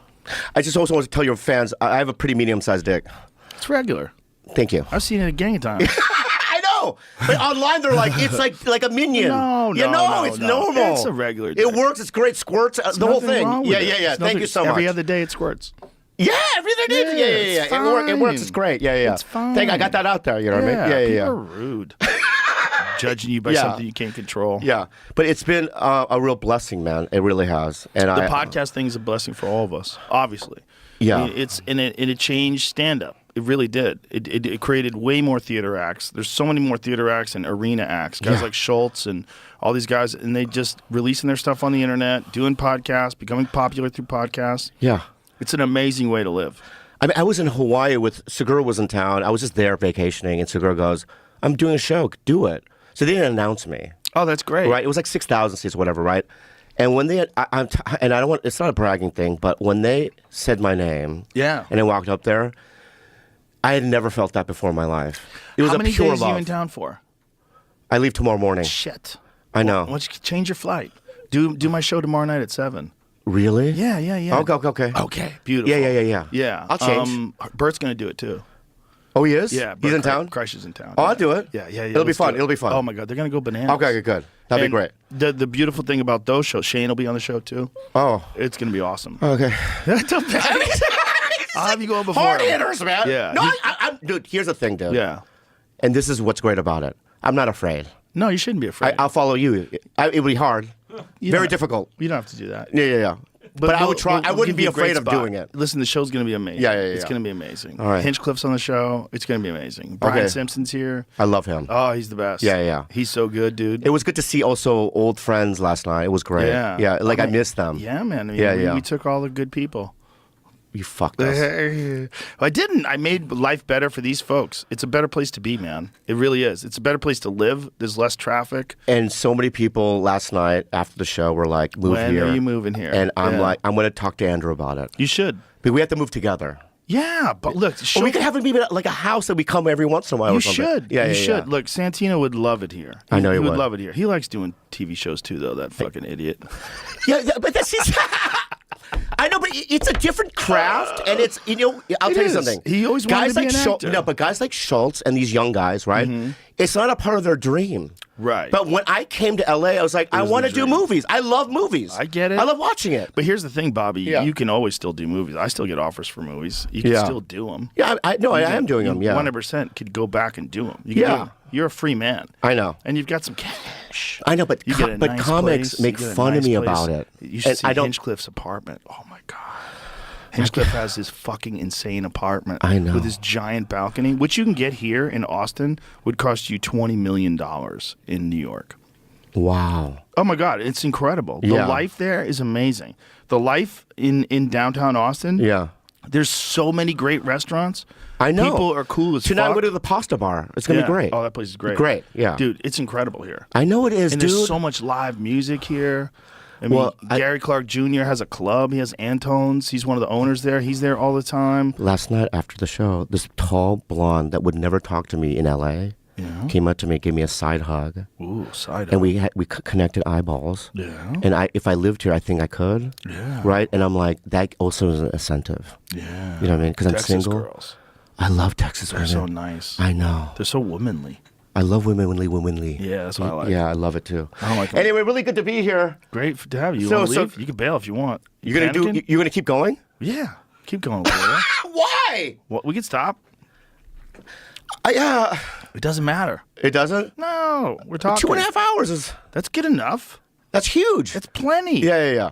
But if I leave, you're gonna keep going? No. I'll All stop. right. I'll stop. Let's just stop now. Please. Okay. So the next time I have other things I want to talk about. Perfect. All right. Perfect. Well, thanks Bobby. for having It's me a on. beautiful podcast. So great. It was beautiful. Thank you so It was much for perfect. having me. My pleasure, brother. Watch the Drugstore June. So now that we cracked our ice and we did this, we'll do them more often, right? Yeah, 100%. 100%. And Yeah. please consider moving here, man. You're I know. an awesome addition. It's a thing. Like I said, Theo's considering it. Paulie's considering it. We have some tour doing- Paulie Shore is a different human being now.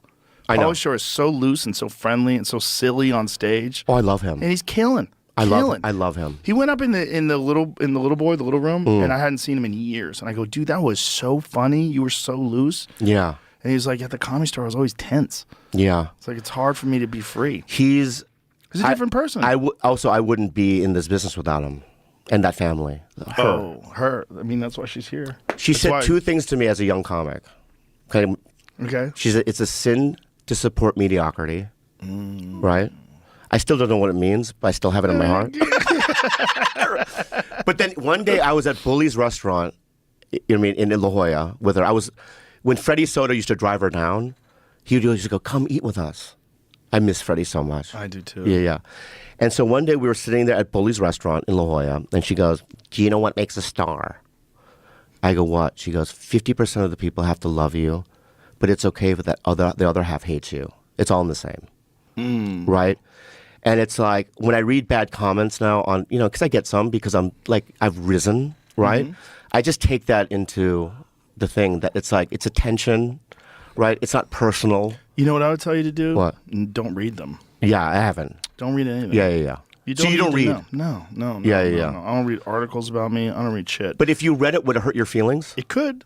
Yeah, it could. Okay. It could bother you. All right. You're a human being. Yeah, you know? yeah. If someone says something, especially if it's not true, and if it's influencing people in a fucked up way, or it paints the least charitable version of you. People also don't realize that I'm a sensitive guy. We're all sensitive. Right. They're sensitive too. That's why they're lashing out. The reason why they're writing mean shit is because they know what hurts them. A kind person, a happy person, wouldn't be writing shitty things about you. They're doing it because it's that old expression, hurt people hurt people. But when Most they of the make shit up, dude, the other day I read, I'm Yeah. sorry, I read this is what I read. I heard Bobby Lee abuses his animals. Okay. Like, why the Because they want to hurt your feelings. They want you to get angry. They I get want my you to get cats upset. Nobu. I believe you. Sashimi, really? dude. Yeah. I get them the best. I go, what's the most expensive shit? The healthiest shit. But should they have all those oils and stuff on this? It's not an everyday event. Like, every other month. every now and yeah. then. Yeah. Yeah. You Okay. know what I mean? Like, Yeah. Gunner's Isn't it birthday. weird that cats hate water but they love fish? I know. It's kind of crazy, right? It's crazy. Yeah. It's weird. They love fish. They man. love fish. Yeah, They yeah. don't want to go nowhere near that fucking water. Yeah. Anyway, I don't abuse my animals. I love Of course animals you more. don't. Yeah, I know. Of But it's like course you insane. don't. Of course you don't. Of course you don't. Yeah. So I don't read it. And Yeah, just don't read it because even if you read 100 things that are awesome, one that sucks is gonna like stick in your head because that's how a human mind is designed. It's designed to find danger and conflict and look out for it because it could hurt you. And so when you see that one thing, that's the thing you're going to concentrate on. It's the one person that hates you. Why Yeah. do they hate me? Yeah. Oh my God, what if they're near me? That feeling of hate is the same feeling that you would get if there's someone that's dangerous. It's from another tribe that's looking at you over the hill and you think they might want to kill you. Like, ah, fuck. And you have to think about them. You don't think about your friends that love you. You think about the danger. And that's natural. It's a natural inclination of the human mind. Right. So you do that with social media too. You don't seek out the danger then. No, don't Yeah. do it, and don't spread it either. The people that spread it, you don't realize what you're doing, but you're also affecting yourself because you know that what you're doing, unless it's like the person you're going after some legitimate Nazi or something. You know what I mean? Like most of the time when people are attacking, they're attacking someone to try to hurt them because they know that they can be hurt too. It's like a lot of the people that are doing this shit on social media all day long. We know them. They're mentally ill people. I don't need to name any names, but I can. But some of our severely mentally ill people that are just liars. They're insane. They're full of shit. They're on medication and in therapy, and they're just lashing out at other people's behavior. And it's like they don't realize that, like, to be a good person also means to be nice to everybody. It doesn't, just because someone has a differing view on something, you can't demonize them and turn them into a non-human. But people do that because they're terrified of that happening to them. Yeah. And I also don't, like, when people try to do things like that, I'm not mad at them either. I don't have, like, thoughts of revenge or, you know what I mean? You know what I mean? I just feel bummed that, like, they feel that way or whatever. You know what I mean? But I have love for people.